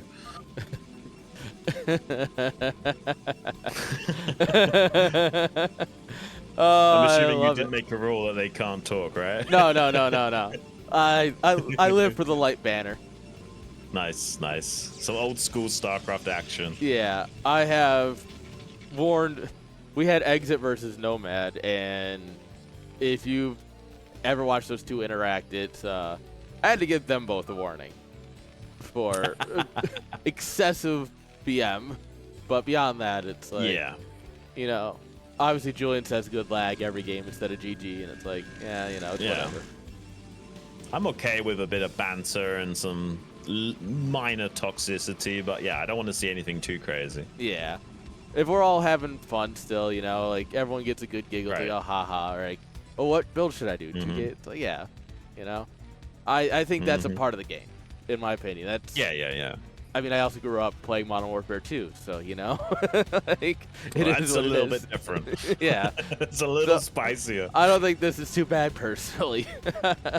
Yeah, I can see that, man. I definitely can see that. And looks like it's gonna be an 11 gas here from Exit. So that means you can make a factory about 5 or 6 seconds quicker than usual. Usually the 12 gas factory hits about 229. With the 11 gas, you can hit like a 223 or whatever, depends on the mineral optimization. So Which is going to be maybe- hot against the 12 next. yes, you can get the Vulture into the natural expansion as the Dragoons are popping out of the gateways. So you can actually do damage with the Vulture attack. Ooh, this could be interesting. Well, Yeah, he was a little bit slow on putting the SCVs onto gas, so hopefully yeah, it he doesn't pulled one. hurt his factory timing too much. He pulled the one building the barracks to go on gas. It says he had to lift the barracks up. That took an extra few seconds. Yeah, well, look, Terran players sometimes optimize their builds where like this SCV that finishes this thing does that, but sometimes you've got to account for RNG, like if the SCV pops out on the other side of the wall or whatever, like you don't always want to play like that because sometimes those seconds actually do end up mattering. Yeah, and it's Terran, like SCV's bouncing is one of the weirdest RNGs in this game, in my opinion. In that it's like, you know, we have like mischance, we have plenty of other RNG, but I feel like just the SCV bouncing can have the biggest effect on anything out of any RNG. Like, oh, he didn't hit the mine, that sucked. But like an SCV like this, he could bounce away from these probes consistently and not lose it. Or he could bounce in the middle of a, like if he's building a factory, bounces in the middle and can't get hit. I feel like that so is this the is a most... Yeah. This is a fake bunker rush to make it seem like he's pulling the boys, and then that'll also give a false sense of security to Yaqoob when he's like, oh, okay, you're not gonna pull the boys and make some Marines, but he might not be expecting that 11 gas factory, so the Vultures could do a lot of damage here, but he is actually going to throw down a cannon in his natural, and the factory was very reasonably timed from Exit, so I think he is going to get in there with a Vulture, although it is slightly slower than I thought popping out. Yeah, I love this from Yaqoob. I'm a big fan of the Gate Forge follow-up to a 12 next. Because one cannon shuts down 80% of Terran responses to try and crack your 12 next. Yeah. It's a little disgusting like that, actually. Yeah, I think there was a tiny delay in when this Vulture was made, so the cannon's going to start warping in as the Vulture arrives. This is a little bit unfortunate. Yeah, all that advantage lost because of, you know, just a couple of seconds of delay, right? Yeah, like we were talking about before, sometimes those seconds actually do matter, and we just saw that play out. And it's crazy. This is why StarCraft is such a beautiful game, though. Is because a lot of it just comes down to, you know, you were a couple seconds late, and those seconds add up, you know? The factory was 3 seconds late, the Vulture was 3 seconds late. That's the difference between getting in and killing 3 probes and not. Exactly. And Yaquob's going to be feeling pretty happy about this. I mean, it's not like Exit's lost the game already. He's got a CC on the way in the natural and what have you. And oh, look at this from Yaqoob. He's actually going to go 3-gate obs. This is about as safe and cookie cutter as you can play against a Terran. He's expecting some kind of aggression, like a 3-factory pressure play or something as a follow-up from Exit. Yeah, which is, you know, when you think about it, Exit's what, 2K 2100 peak maybe, Something like that. and Yaqoob, you know, 1900. These guys are actually, like, I think those are like the 19 to 2100 is actually a really big gap for how little MMR it is. But they're within spitting distance of each other, so there actually should be some competitiveness to this, I think. Well, I think if you ask pretty much any A-rank Terran player, like, about B-rank Protoss players, I don't think they are too happy about it, you know, even if they have got a few hundred MMR on them. I have listened to Artosis before, I understand. And look at this from Exit. He is being super cheeky. We've got a Ninja expansion down at 6 o'clock as a follow-up. Yeah, I think the probe went through here. The probe was scouting around. I think he saw the SCV but didn't pay it any mind and then just kept on moving. Because the CC was not building yet. Yeah. And so this is a reasonable response from Terrans. You can go mine triple expand, which is essentially what this is. It's just that the third base is hidden. So that's going to obfuscate a lot of things here from the range that Yaqoob will be expecting out of Exit. And he's even got a cannon in the main base. He's, you know, factoring in the fact that this could be a vulture drop continuation play as well. He's trying to cover all of his bases, but it also means it will slow down his own third base and some other things as well, which actually could end up being a very strong mid game for Exit if this all pans out. Yeah, Yaqoob is showing a lot of respect here. And I don't think that's necessarily a bad thing. He is just showing a lot of respect of, okay, yeah, you absolutely can be doing a lot of things here, so I'm going to be ready for him. Yeah, no, I kind of like it. I feel like this is a very solid way of playing Protoss, and you could say this is the honorable way of playing Protoss. It is a 12 Nexus, so I'm sure there'll be a lot of Terrans that disagree with me, but as a follow-up to 12 Nexus, this is about as honorable as it gets. Absolutely. He's just going to play a very standard game. Oh, that was unfortunate. Yeah, you don't want to be eating mines at this stage of the game, especially when you've already got the Observer out. Yeah. And I think that's just, you know, one of those small things that you pick up on as you get better. Sometimes, since your goons move faster than your Observer, you got to just be moving them separately. A lot of people put them all in one control group. Oh. Yeah. Oh, that came close. Yeah, that was a little too close for my liking. He's going to try and run it down with 6 goons here at the natural of Exit.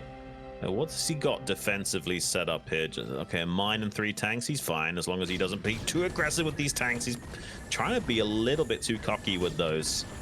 He's trying to save this turret. He actually kills the Observer as well. That's unfortunate. Really unfortunate for Yaqoob. But I feel like you've got to look at this and go, what am I missing here? There's only 3 tanks. There's only a couple of vultures. What am I missing, right? Like, the money doesn't make sense.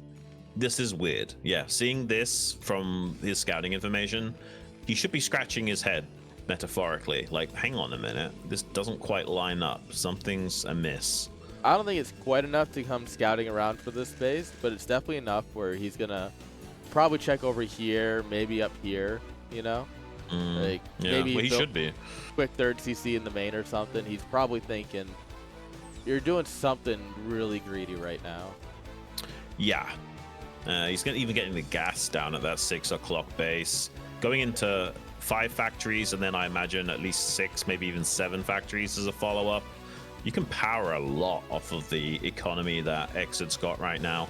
Typically speaking, you go 7 factory off of 3 base into a 4th, but it's slightly different because the saturation at the 3rd is slightly lower. You don't actually transfer to that base, so yeah, he won't have a really quickly timed 7th factory here. So he'll be mostly powering out a 6 for a time and then gradually add on more. Yeah, and I mean, Yaqoob is not going to see this coming. He's going to be just sitting there like, all right, this is fine, and then he's going to get steamrolled. He hasn't actually gotten any sort of detection in to count factories or anything. Yeah, I'm a little bit worried for him because almost no matter what he does, he could be in trouble. Like, if he takes the 4th base like he probably should, then he probably will also die to the push from Exit. Whereas if he doesn't take the expansion, when he should, then he probably won't be able to keep up with the Terran's macro. It's Yeah. kind of stuck between a rock and a hard place right now. Damned if you do, damned if you don't. Yeah. And he also got the kill on that probe, which delays it. And we're going to have an Arbiter follow-up here from Yaqoob. A very mid-range way of playing Protoss. And it has come back into fashion a lot. I see a lot more Protosses going for Arbiter play now. Yeah. I think the Arbiter play was always good. I just feel like it's one of those things that has to rotate in and out, or else Terrans get too good against it. Well, it is really good at shutting down timing attacks from Terran, and since Terran have been more and more aggressive with the 5 factory play and what have you, there has been a lot of reason to mix it in again. I still think that Gateway Man into Carrier, or Reavers into Carrier as well, is probably technically superior in terms of the highest range of expected value, but Arbiters can be very consistent at shutting down Terran aggression. Yeah. Looks like there might have been a little bit of a lag spike or something that Exit's feeling. And he just said he was in Cairo. You said he was over in yeah, he's a Egypt. Man of the world. Yeah, I don't know if that's because, well, we don't know if that's because he's got family over there or what, but look at how many maybe probes there are. That's a lot. That's 8, isn't it? It was 8 anyway. I think it's now 7. That's still too many. Yeah. He hasn't looked at the space in a hot minute, which understandably so, because at some point you just aren't looking at your bases except to quickly build probe. Right. Well, it is more important to make the probes, but if you never send them to mine, then that's also a problem. Yes. This should actually get him looking back. Yeah, he's going to box select. That gets them all working. The Vulture's kind of helping him keep on top of the workers right now. They're going to rotate around to that 4th base location. One cannish finished up, and we get the transfer, though. Ooh, yeah, he gets the intercept on the transfer. That's a big deal for Exit. He's just going to sack these and try and get another kill. And I mean, that was another 8 probes down, give or take. I mean, surely Yaqoob can start to figure out what has happened this game. He's going to be kicking himself when he looks at the replay. I wonder if he's going to look at this, though, and go, did I really lose that many probes in the transfer? Am I just behind? You know? Like, there's always that possibility of maybe I ate one, like, you know, he's eating mines left and right. So maybe he's like, oh, maybe I ate one too many mines or something, and then he's going to click on the replay and see this and go, It's crazy because, like, Terran shouldn't be able to get into this position, but if he doesn't scout it, there's just not really anything you can do about it. And this attack timing from Exit is going to be so insane. Yeah, the observer spots it, so Yaquob's going to try and fall back and consolidate his forces. Because this will look how many tanks there are. No upgrades. God, I think he has roughly the same amount of tanks as there are Dragoons or something like that. It's insane. Oh yeah, 14, 15 tanks, 16 tanks. Yeah, that's a tank for every goon. Maybe even a tiny bit more. Oh my gosh. You can even do attack from the 12 o'clock, so it's a tight little choke as well. Yeah. This is going to get dicey, man. The one thing Yaqoob has going is that he does see the army moving to the side. I think he kind of misreads it, though, and he's going to end up pushing up here. The advantage is that it's going to pull you Exit back. Right. Yeah, and this buys time for the Arbiter, you know, stasis to finish. Like, he's got like a little bit of time to get that energy ready. So maybe with a good stasis, this could shift the tide a little bit, but this does look really scary from Exit. Yeah, this is a good 1-1 timing. Just as it finishes, we're going to push on in here. Oh, and a counterattack from Yaqoob. Trying to hit the back line, but there's quite a lot of tanks in position to respond to this. But plenty of speed loss, though, and there's not enough vultures to screen. There's a couple of vultures over to the side at the rally point. They're being brought to bear now. The trade's still not quite going favorably enough for Yaqoob to make up the difference, though. No, I still feel like he's going to slowly get bled out of this game. He really is. And while that was good, that's going to slow Exit down. He lost a fair amount of tanks there. It doesn't stop him from killing this base. Right, yeah, he's 30 supply ahead of Yaqoob right now.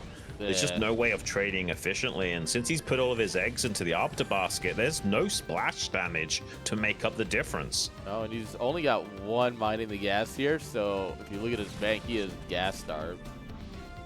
Yeah, this does look more and more like Exit's going to be taking a 1-0 lead in this series. Vulture's encroaching on the rally point, easily gunning down these zealots, man. Oh my gosh, this is just so cost efficient for the Terran. There's no answer from the Protoss, man. He's going to have to tap out in a few moments. Yeah, this is going to get flattened. Exit's going to consolidate here. Drop the scan to see into the Arbiter. Bring in some reinforcements, and yeah, this is going to be the quick roll. He's going to go check that replay and like wonder what is even happening in this game, and definitely will be kicking himself. I'm hoping he knows already that something weird has happened for Exit to have this strong of a timing attack, but not always. Sometimes you're not, you know, locked into what's happening in the game enough to put those puzzle pieces together until you actually look at the replay. Yeah. And I mean, we're still battling here. He's still got a little bit of hopium, but these tanks are about to unfreeze. More are just continuously rallying across. Exit, taking this base. He's got the mineral only as well, so that's a 5th base at the 12 o'clock. It's insane. This is everything a Terran player could ever dream of. And probably a bit more, because they can never dream of it going this well. Yeah, it's getting to the point where he doesn't even need siege mode anymore, where he can just start attack moving across the map, and yeah. You want a double tank? Tank on tank? Yeah, those are really stacked up, man. That's kind of crazy. It's like those tanks from Red Alert where they've got the 2 barrels. Yes. He's going to move these, and they're just going to stay dancing around each other for 30 seconds. It happens. But yeah, it really just comes down to when Yaqoob taps out here. Yeah, this is pretty game. I mean, he's finally got some Templars out, but probably not even enough energy to storm yet, and that dies to a Vulture. This is going from bad to worse. GG, well played. Very convincing win for the first game in the series. Exit taking the lead. Very solid start. I mean, everything didn't look bad for Yaqoob. He just never found that other base. And because of that, it was never going to work. Well, like we were saying, he was playing very respectful and trying to cover all of his bases. But the one thing he didn't account for was a very greedy play from Exit. He was not optimized at coping with that at all. It's the one thing he didn't cover. Yeah. And he's in the replay right now. And I want to put a little bit of a bet. Like, I would bet that he clicked forward in the replay far enough where the base was already building. Because he was like, oh, let me check for something. And he looks down, he just sees the CC get built. He's like, huh. It's Absolutely. one of those games. Yeah, it happens, man. And you have to think about that, though. When you go 12 Nexus, one of the best ways for Terran to beat it without getting aggressive is to get more greedy. And a mine triple expand is actually quite common. Yeah. It's a perfect base position too, right? You're both on the top, so you take 6 o'clock. It was never gonna get scouted. Most likely not, unless he's really looking for it. Yeah, so Exit needs a few seconds here, so we're gonna wait here. We'll get the map soon. Get our players ready. Yeah, he found it in the replay. Yeah, we assumed correctly. How unfortunate for him. Yeah.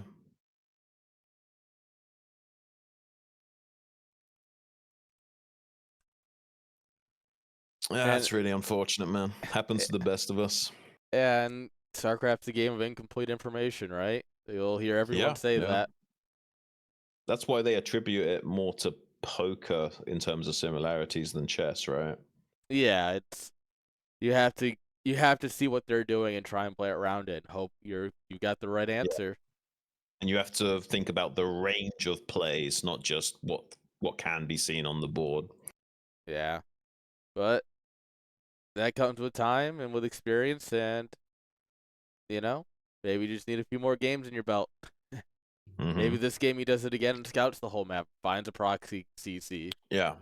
And we have the luxury of calling that from the caster booth, but when you're in the game, it's so hard. It's so easy to forget like that one possibility that they could be doing.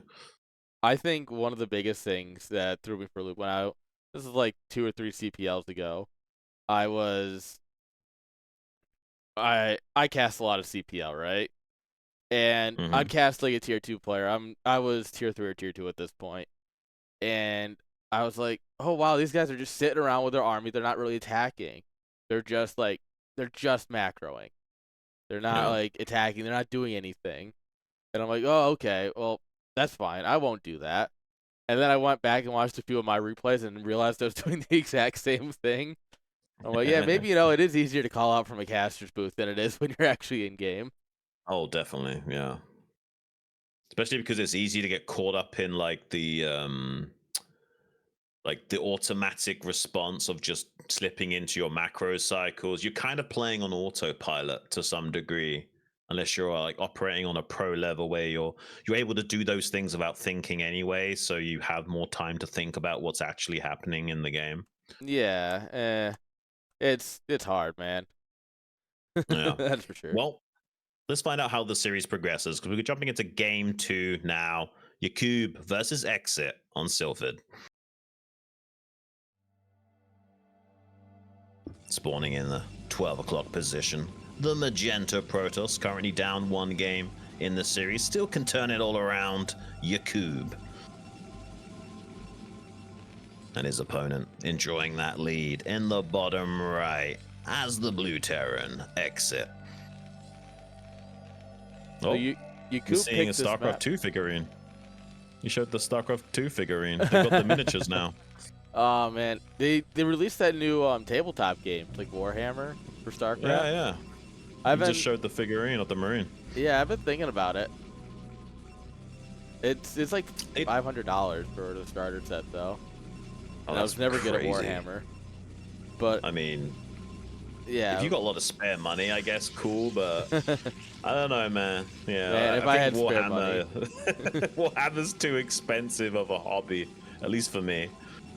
Yeah, I thought about getting into Warhammer once, and when everybody's like, "Oh, here, I'll send you a YouTube playlist so you can like understand the lore," and it was like an 80 video playlist. Each video was like 30 hours long. Yeah, 30 hours long, and I was like, I mean, what the?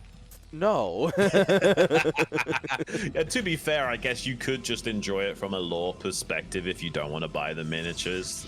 But yeah, it's pretty crazy. It's a big time commitment, no matter how you get into that. Yeah. And I don't know, I'm a Magic the Gathering player. I throw down a card, I laugh at you, and then you counter it, and that is what it is. I don't want to sit here with a ruler going, I get hit 6.3 inches away, so Yeah, the tabletop's definitely not for me. I tried it a little bit as a kid. Yeah, it wasn't for me. But the lore's interesting. I've checked out the lore a little bit. Yeah, every time I see something with the lore, it seems interesting. I just know that if I ever try and get into it, it's the kind of thing where I'm going to sink too much time watching videos on it. And so I just avoid it. Yeah. In the past, I've like thrown on a bit of lore to listen to while like playing a single player game, is like listening to a podcast or something. Okay. But yeah, there's thousands of hours you could digest with that. It's crazy. And it just keeps coming. They haven't slowed down at all. No. Will the Marines pop on the outside here? That's a good question. Do they pop here? I don't think so. I think the tile to the left blocks. I think that tile blocks. Yeah, so I think this is an they'll pop invalid. out on the right. Yeah. I'm pretty sure it pops out on the right. I'm sure Exit has enough experience on this map to get it right. Sylphid's an interesting map. A lot of people don't like it, but I think it's actually one of the more balanced 3-player maps we've had in a long time. I like it a lot. Oh, there you go. Answers the question. Yeah. I'm a big fan of it, but that's because of ASL 9, Soma versus Light, where he ensnares Light's army and then just collapses on it with Ultra Link. That's always been one of Yeah. my favorite ASL moments, so I'm a little biased. By the way, is that a 2-factory from Exit? I think it is. Yeah, it is. Okay. He's getting spicy. He said, well, you know, I could win, or I could really win. Let's go ahead and really win real quick. Well, yeah, he's anticipating some kind of greedy opener from Yaqoob, like in that game number 1. But this time around, it's a 23 Nexus. It's not that greedy. It's pretty standard. Yeah, but I mean, even if Yaqoob doesn't scout this, like much like last Right. game, he's just gonna fall prey to it. Yeah, if he stays one gate, tries to get a robo out, and slow rolls his additional gateway, there's a chance he just dies. Yeah. Okay. Alright. Well, he sees no additional Marines being made, so that might be suspicious. Like, he's not tried to take a bunker early in the natural, and he's not strong FD pushing with additional Marines. This should be setting off alarm bells that something weird is going on. Yeah. He gets pushed back just as the tank pops, so we won't even get to see that.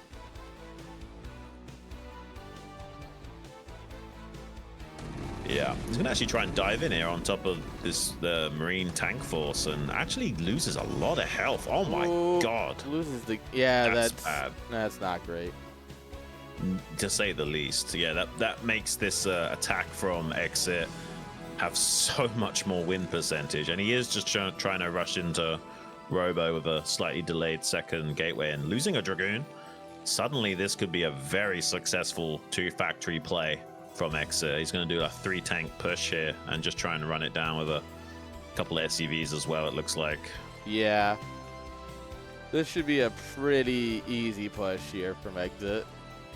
It's very clean. He's done it right. He's got his good timing, and he killed a goon. So he should be able to get up here, siege up, lay mines, and just obliterate the natural pretty quickly. Yeah, I'm really worried for Yaqoob here. After losing that Dragoon, this is going to be such a tight hold.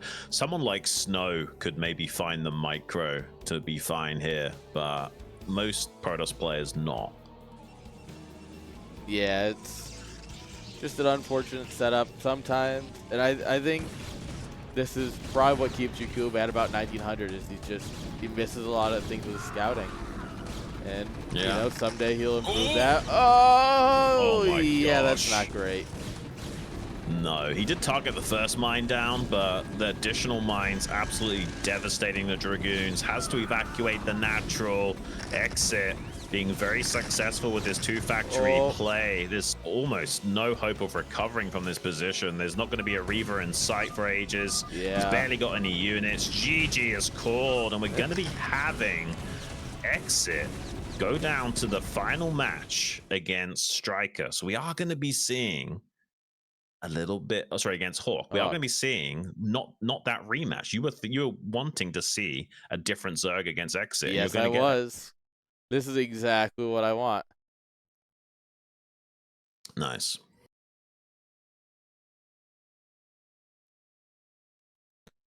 All right. Just make sure Hawk is here still, but it stepped away. And yeah, we will be ready to crush on into our deciders match. Exit and Hawk, who makes it out? Well, I hope Exit has a slightly better showing. I think he had a pretty disastrous game against StRyKeR. That was about as bad as it gets for Terrans. You know, he committed a lot of bioforces to the natural. He only killed 2 drones, and those were surplus drones since there were no Sunkens made. Had to throw down a bunch of extra turrets to stabilize. Didn't really have a good game. I'm sure that it's very possible he could have a much stronger chance here against Hawk in this best of 3. Yeah, and I would be. I think StRyKeR is a little bit better than Hawk. Is that a hot take? If I get to drop more hot Depends on who takes, you ask. yeah. It depends on what matchup and who you ask. I'm going to be diplomatic. Yeah, so I think Exit might have a better chance here. Okay, we'll roll with that. I won't be too combative. I already exposed you by asking StRyKeR that question about his Yeah, best matchup. I man. won't go too crazy. I'm just crawling out from under the bus, and you're getting ready more things to ask these two when whoever wins. You're like, so Aaron said, da, da, da, da, da. Yeah, I couldn't help myself, man. Oh. All right, just double checking turn rate. Yeah. Now that we're not playing against Cairo, we can go for a turn rate 24 again. Nice. Nice low latency. All right, so we'll get everyone back in here, ready to go. All right, looking forward to it. Both players getting in the booth. They're ready. Hope you guys are as well. The IPSL Group A final match, Exit versus Hawk on Generator. Let's get it started on. And spawning here in the top left on Terran, Exit. Oh boy, we're starting off strong. Yep, he's Russian, boyo. And his opponent in the top right on Zerg, Hawk. And looks like we are going to be seeing some barracks being made in the center of the map. We'll see how this goes. Is this a 6-rack? This is a 6-racks on. He's going to 6-racks. This is nuts. And this is one of the things that people have asked about on this map. Like, how are rushes on this map? And I'm like, well, you know, I would love to answer that, but no one has rushed on this map for whatever reason. Everyone just does like super greedy. We got 10 hatches, 9 hatches. We get like 10 nexus, like 13 CCs. Exit is probably the first person to do something stupidly crazy. He's a man of science, on. Oh, don't forget to set the scores to 0-0, by the way, in the bottom left. Thank you very much. Thought I'd clicked it. I must have misclicked.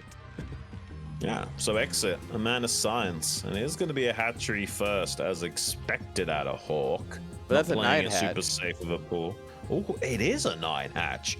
This is very different. You don't usually see 9 hatches these days. No, it used to be the meta, like back in like the Lost Temple days. Yeah. But with the fastest mineral patches here at the start, it kind of opens up the build order range a bit. And that's what I mean, right? Is that everyone's like, oh, I can get my 9 hatch like 10 seconds or 5, maybe closer to 7 seconds earlier.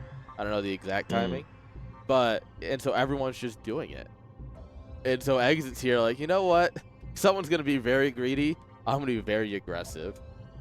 Yeah, why not? Why not? He is, kind of hedged his bets in the wrong location. He's built the barracks slightly towards the bottom of this center, and Hawk's in the top right. So it's not ideal scenario here from Exit, but maybe this could still pan out. We once saw a game recently with Mini versus Bisu, and Mini proxied gates at the wrong location on Sylphid and still managed to win. Man, what was the it was like 2 ASLs ago where one of the players did it was on the was that Motive? Midnight Tile. Was that Motive? Might have been Motive. It was the like the Midnight Tile set 3-player map where he on Dominator. He missed the mineral count. Yeah, he checked only one patch, and it's very likely that they won't be mining that patch that early on, so he kind of screwed himself over. Okay, bunker rush scenario now from Exit, putting a lot of DPS down onto the Sun Colony. SCV able to help out with the DPS a little bit with that fusion cutter as well. This could get a little bit out of control for Hawk. Yeah, the bunker finishes, and having a bunker finish here natural is always a bad time for Zerg. Behind this Exit's really up the wall. Just keeping it going. This is already successful, essentially. Like, you can just make lings to surround this. You see how he delays making the lings in the natural so they'll all pop out together? He's going to try and do like a 12 ling surround on the bunker. It's one of the cost-efficient ways of cleaning this up. He's going to try and go for that. But with the 2 SCVs here to help out, it's not easy. So we got the drones coming to the line as well. SCV's in good position to repair and block the surface area on that. Oh, come on. Are we going to get it? Oh my god, it's so close. He's going to get it. And all those Marines are toast. Wow. We saved the hatchery. We lost too many drones, probably. But we saved the hatchery. Yeah. The game is not over, and it's not the most playable of games, but we're still alive. We're still alive and kicking. We have Lings out on the map, so we can maybe get something done by catching some of those Marines on the southern hemisphere as well. He's trying to go after those now. Finally lifting that barracks. There are a couple of Marines hiding. Let's see if Hawk can find them. Oh, yep, he just barely gets vision of them. Oh, that's a nice pickup for Hawk. That's good compensation. Yes, getting the He's full now in a pretty good here. spot.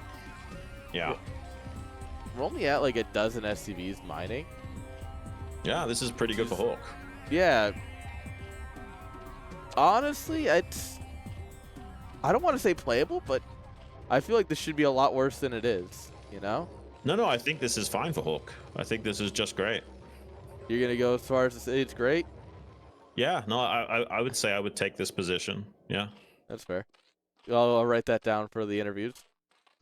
Don't get me wrong, it's not fantastic, Yeah, but this I is know. about as, considering that the bunker got up and the Marines got in, this is about as good as it gets. Yeah, absolutely. This is everything Hawk could hope for, and maybe even a little bit more. Yeah, I would say so. An exit force. And like, gonna go +1. go on. I wonder if he's gonna try a +1 build here. Yeah, I think he's gonna play one base bio, at least for the time being, which actually suits Hawk a lot because he can go 2-hatch lurker, make a second sunk, maybe even a third sunk, and you actually struggle to break that. Yeah. Oh, Lings are gonna sneak on past. Oh, beautiful body blocking from the medic. Yeah, Oh, that was not beautiful. quite good enough, but nice attempt. Yeah, for sure. Yeah, so we get in here, get a full scout. Ooh, he gets an and an SCV as SCV. well. I guess some of the. Oh, he gets a second one. That was a full health one. That's crazy. And he's even making turrets thinking that this could be mutaplay. And he scanned the natural. Oh my god. He doesn't know that this is a den first build. Yeah, he's gonna be in for a world of pain here in a moment. But Hawk is transitioning into a Spire. There's a possibility that he made this den as like a hedging of his bets against the possibility of like a 1-1-1 follow-up with like a Wraith coming out. And then with that scout into the main, realized, there's nothing like that coming. So he actually could go into mutas here and be fine. Yeah. And having both when Terran scanned just forces them to guess, right? So, are there mutas in the eggs? Are those hydras in the eggs? You know? Yeah, and you only really need 3 sunkens to be okay. 4 is like guaranteed you're not killing me. You kind of need 1 medic per sunken, and he's got 1 medic here, so there's no way he's breaking the sunken line. Yeah, this is honestly a great spot to go to Crazy Zerg, right? You have so many sunkens. If you could get a drone out. It is a noob build to go for sunken Crazy Zerg off 2 base, but in this scenario, you probably could get away with it. Yeah.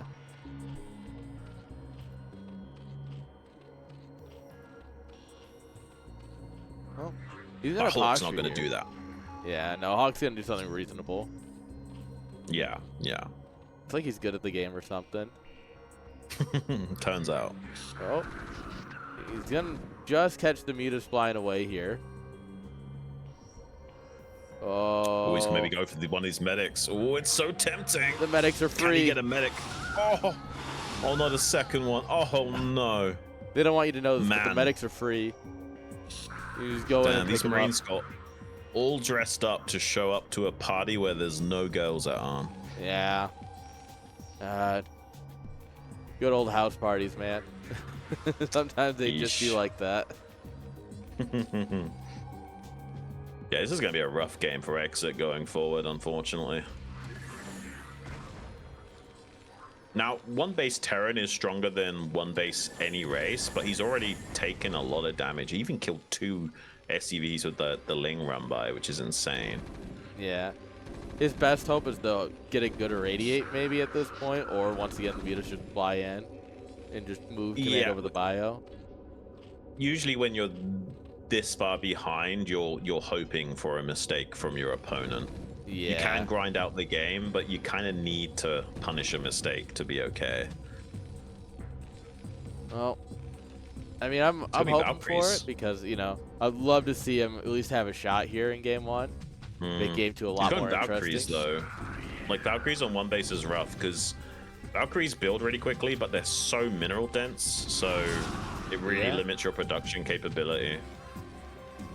I didn't even think about Valkyries. That's something he could absolutely try from here. Yeah. Ooh, all right. Okay.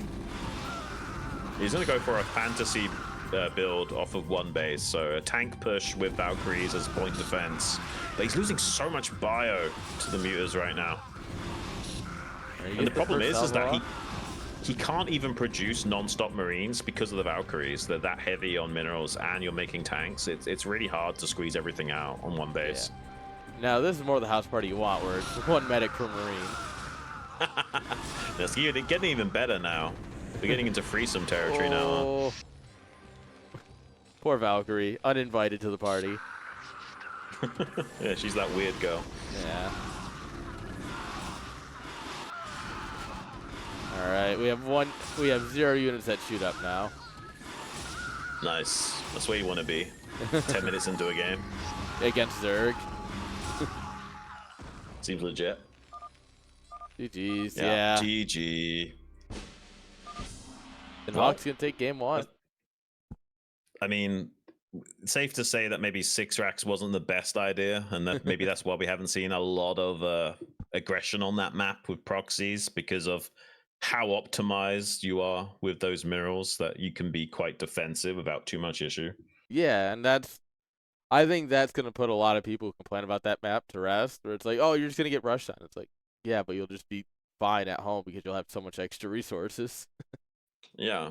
I think the 9 hatch is definitely strong because of how much more lava you have, right? You can just use the HP as a resource on the hatchery, and the 12 ling timing is much sooner than usual. Yeah.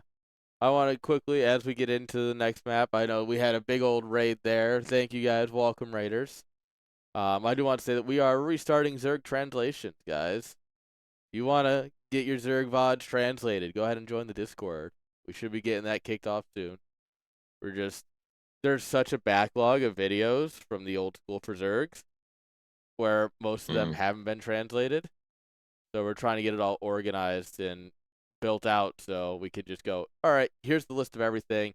Here's it all organized. And yeah. So make sure you join the Discord. It's going to be a lot of fun. Yeah, finally the Zerg's getting a little bit of love. Yeah, honestly, we've been needing it. There hasn't been a translated guide in like 2 years. Yeah.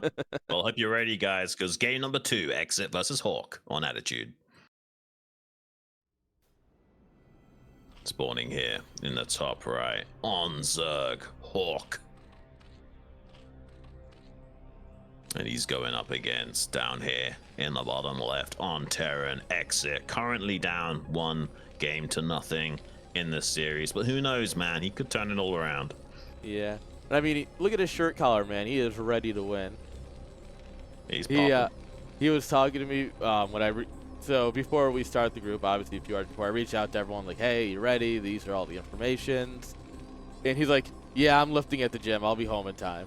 And I'm like, oh, he's getting ready to flex when he wins. We're going to get some big gun shows. I think he did that in a previous match, didn't he? I think he flexed a little bit after he had won the game. Yeah. Yaqoob. I think so. Yeah, I think I saw a little bit of a flex there. Getting all pumped for the cam. Yeah.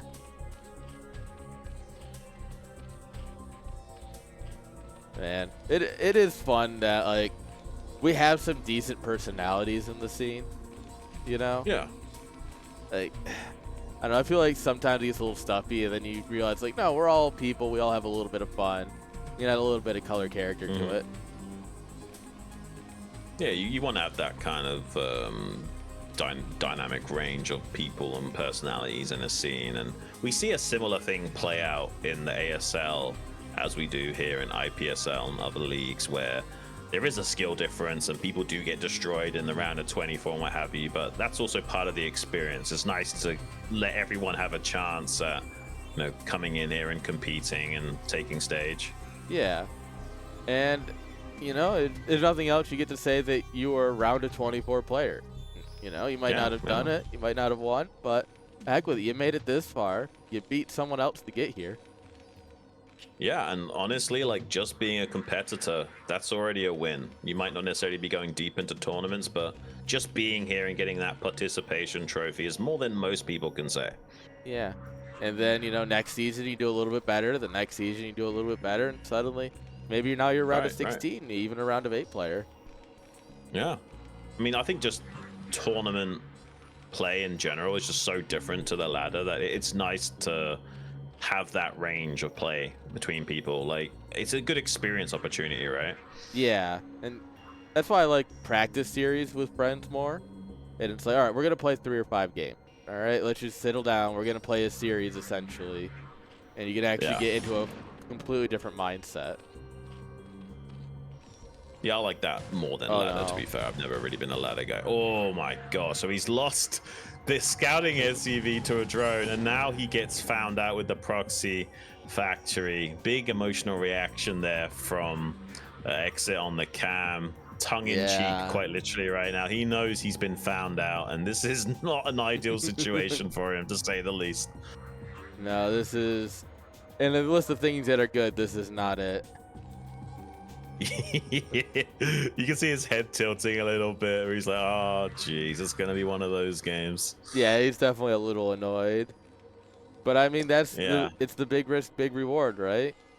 You know, we're gonna try something cheeky. Meanwhile, Hawk is scouting the whole map because he wants to be aggressive with Lings. It's just unfortunate for Exit. Yeah, man, I feel a little bit bad here for Exit. It's going to be such a tough game to win right now from this deficit. It's not ideal, to say the least, man. Yeah. It's going to be a real tour. I think he did start a factory in his main base, if I'm not mistaken. Yes. Yeah, okay. Gonna try and play like a 1-1-1 build here. What, is that a CC in his natural, or did he make a barracks to fake out? Yeah, he made a barracks to fake out. Oh, that's hot. Okay. Yeah, they had the first few stages of the building animation looks the same as a CC. So if you go in and check that right away and don't click on it, it can fool you. Yeah, you just look and you see something in the right spot that looks about right. It's rough, and that's the whole point of it. Yeah. So I'm guessing he's gonna do a 2-rax tank push. I'm not 100% about that, but I guess you kind of have to do something like that here. Yeah. Get the machine shop. Getting stem. Well, who knows? This might work. This could work. If Hawk makes a blunder here and doesn't read this definitely could pay off. I think the biggest thing that'll need to happen is Hawk will need to pick off the tanks. Like, if you can get the tank before it's across the map, it doesn't matter. That's it. That's the game, right? If that tank gets across the map, though, then you have to try and dive it while the bio's just sitting in place, stopping you from doing that.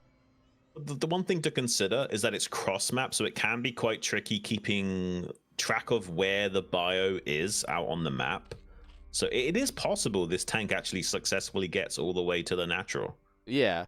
And what's great is we're going to come out here with the Lings and either try and pick off reinforcements or find the bio ball. And it's just going to look like a normal 2-rax timing, right? Looks pretty normal. And then all of a sudden there's going to be a tank hitting away at your Sunken.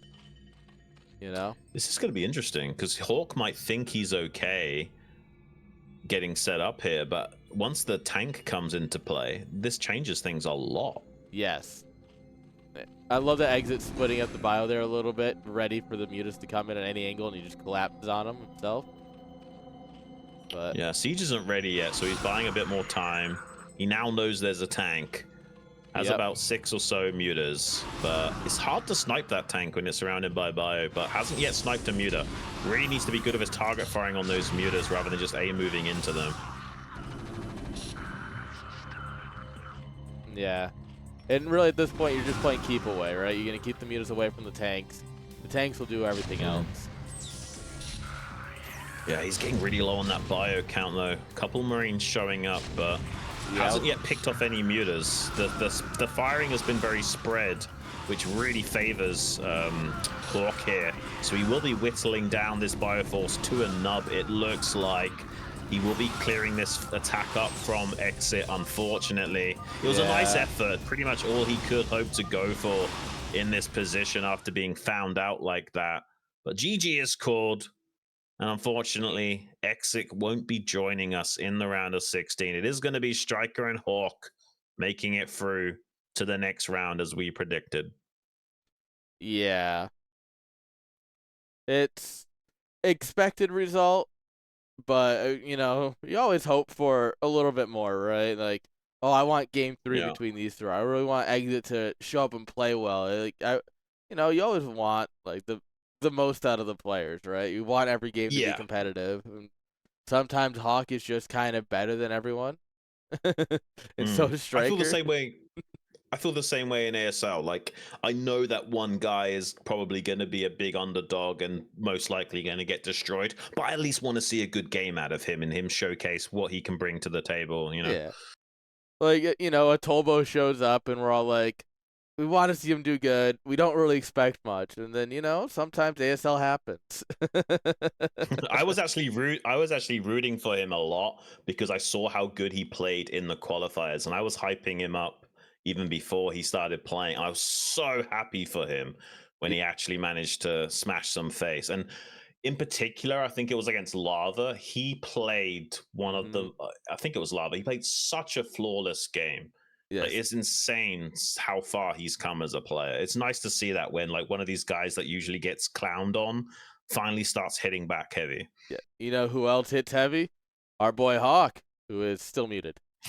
Hey there. Hey, what's how we up, doing, Hawk? Hawk? Doing okay.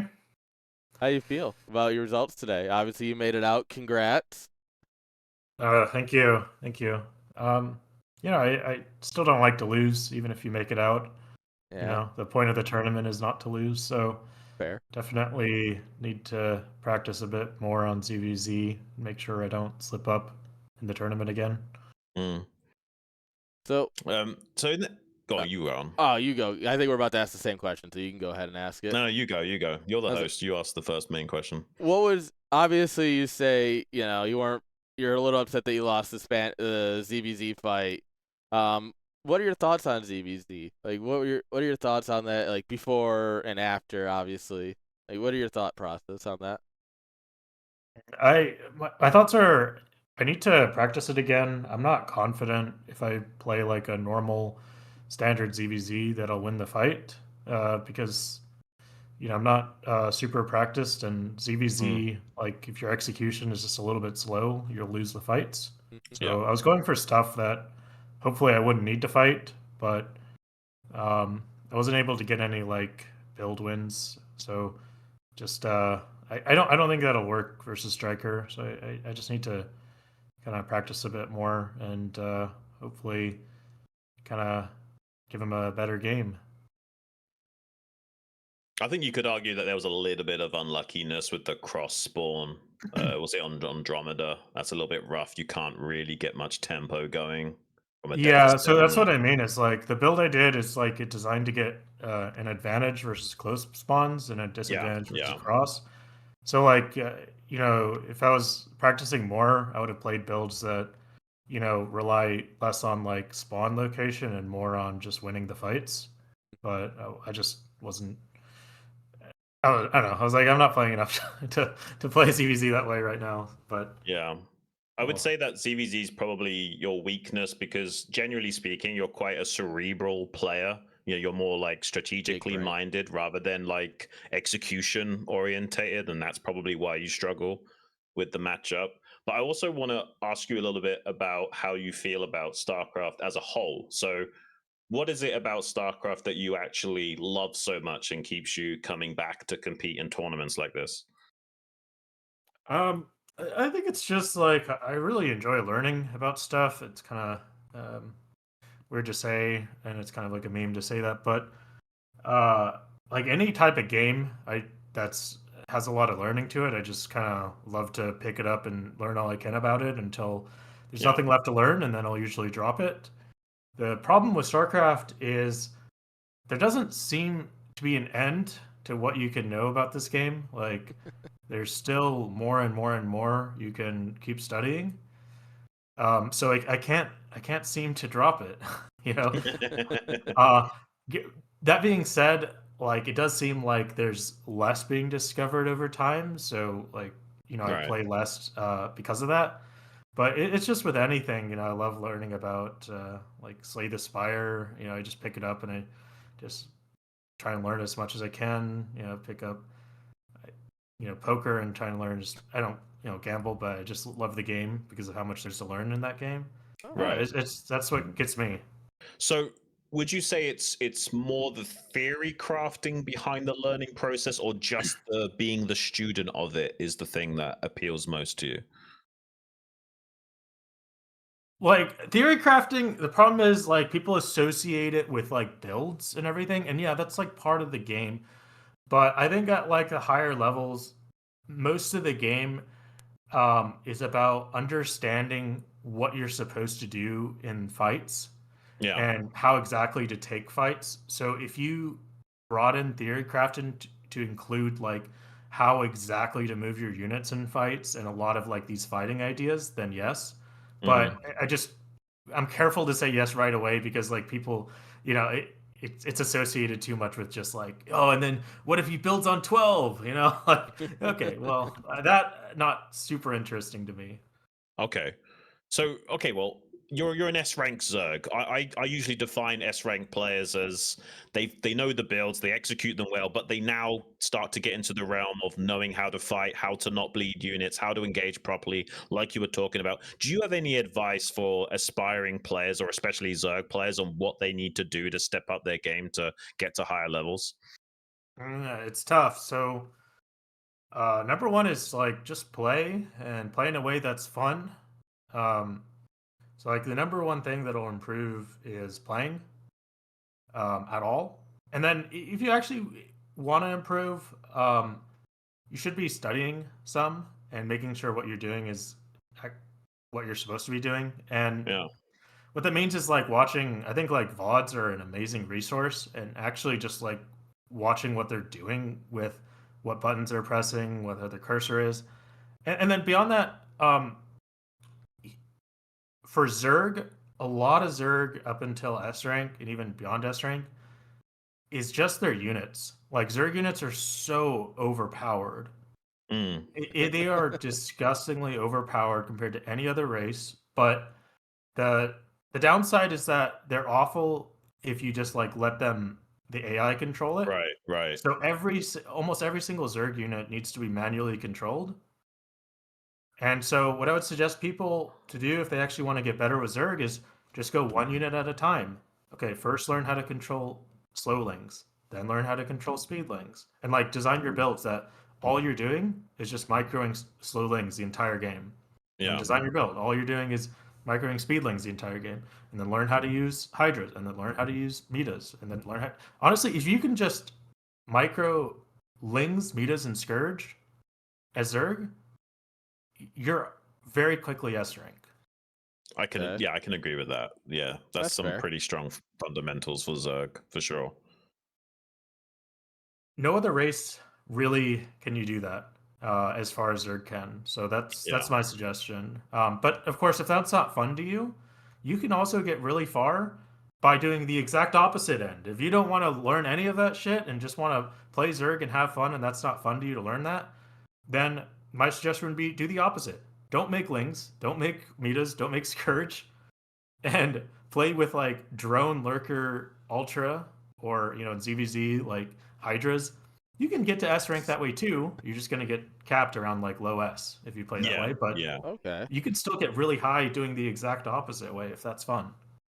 Yeah, I think that's what a lot of people don't realize about StarCraft is you can actually get to a very high level playing suboptimally. It's just you will eventually hit a wall, but that does take a long time to finally hit that wall. Um, the game there was a game you played today against StRyKeR where he was top left, and you had a ling advantage, and basically he only won the game because he snuck out his mutas from a defensive position to hitting your natural with your mutas out of position. Like, what was your go on? Well, in that position, the whole plan with my build was to hit before his mutas, And I went layer first, so I assumed that he would not be able to, like, I assumed he would have the same muta timing as me. Mm. But watching the replay, I think because he got first scout, I was a little bit off on my assumption of his muta timing, that he did Yeah. basically a little bit faster layer off of like some greed because he got first scout, which I Mhm. didn't think. So anyway, my build was kind of like defunct at that point because the whole point is like you make a bunch of links, attack before mutas, and then the muta's already there when I attacked. So generally, um, if you don't get damage with the lings, it's pretty bad because they just have a higher drone count. They have more gas than you, and it's going to be better players are not going to like die to your extra lings.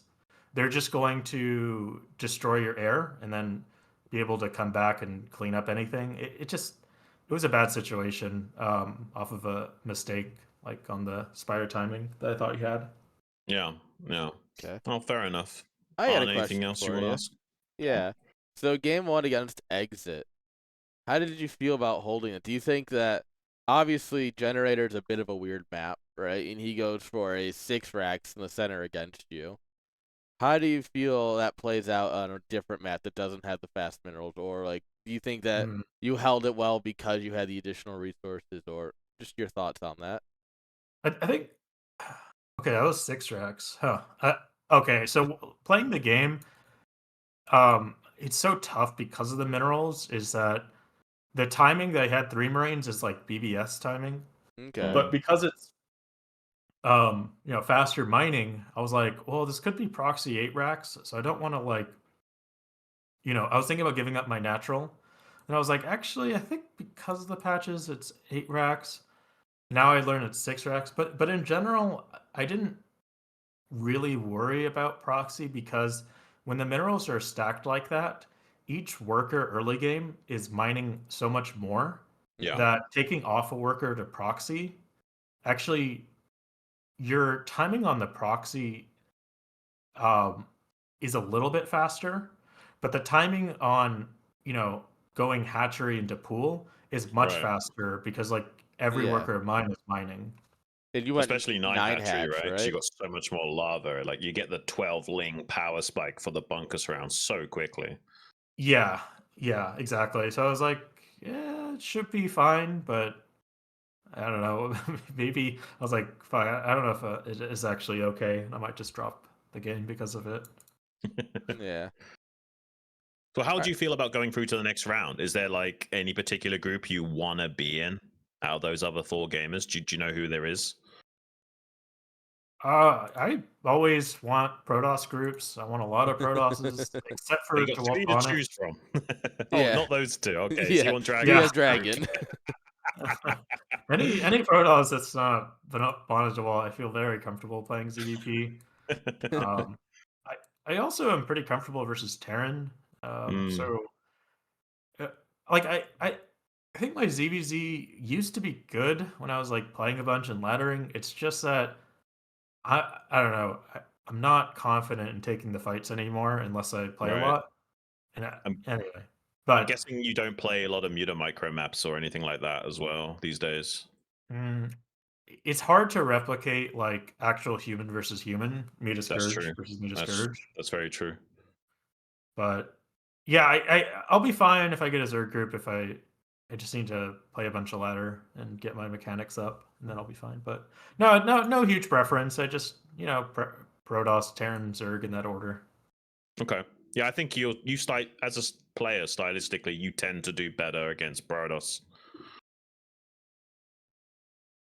Yeah, someone's got to keep their numbers down. So You're doing the Lord's work. Or Yes. Hawk the hero. any last words for the fans? well, I hope to give you exciting games. I'm gonna try to make each game I play fun to watch. So tune in, and I also just want to say appreciate hosting tournaments, Erniak. Thank So thank you. you for that. Thank you for playing. Yeah, Good thank you luck in so the much. round of 16, man. Yeah, good luck, Absolutely. man. Congratulations. Take it easy. Talk to you later. Peace. All right, that was Hawk, the man who made it out second in this group, defeating Exit and Yaqoob. And Yeah, he was good yeah. doing it. A little bit. Yeah, look a little bit disappointed, like he was saying about his ZVZ performance against StRyKeR. Definitely Yeah. needs to brush up on his ZVZ. It is true. If you're not playing a lot of games, ZVZ is tricky. It's such a knife edge matchup. It's crazy how easy it is to fall apart. Oh yeah, ZVZ is a very tough matchup because it's very mechanically demanding. Like you were saying, you've got to Yeah. be on time. You've got to be precise, which for Right. Zerix is very hard to do. It is very much so. And we got a great group coming up tomorrow, right, Arn? We Yes, got Artosis's group. Yeah. Artosis, Napoleon, Sony, who's been in chat, and Double Toss'em. It's gonna be a good group tomorrow, I think, guys. Make sure you tune in. One last thing before we go. Fire Tip said his 15-month-old said hi to us, which is adorable. So we're gonna say hello back. Hello. And with that, guys, Zun, do you have any last things you want to say?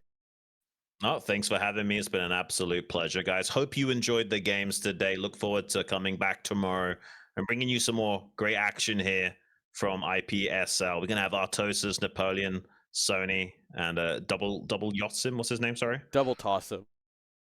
double Tossim. Sorry, I'm not that familiar with that guy, so I do apologize. But yeah, lots of great action coming up, guys. Don't miss it. We'll check in with you tomorrow. Thank you.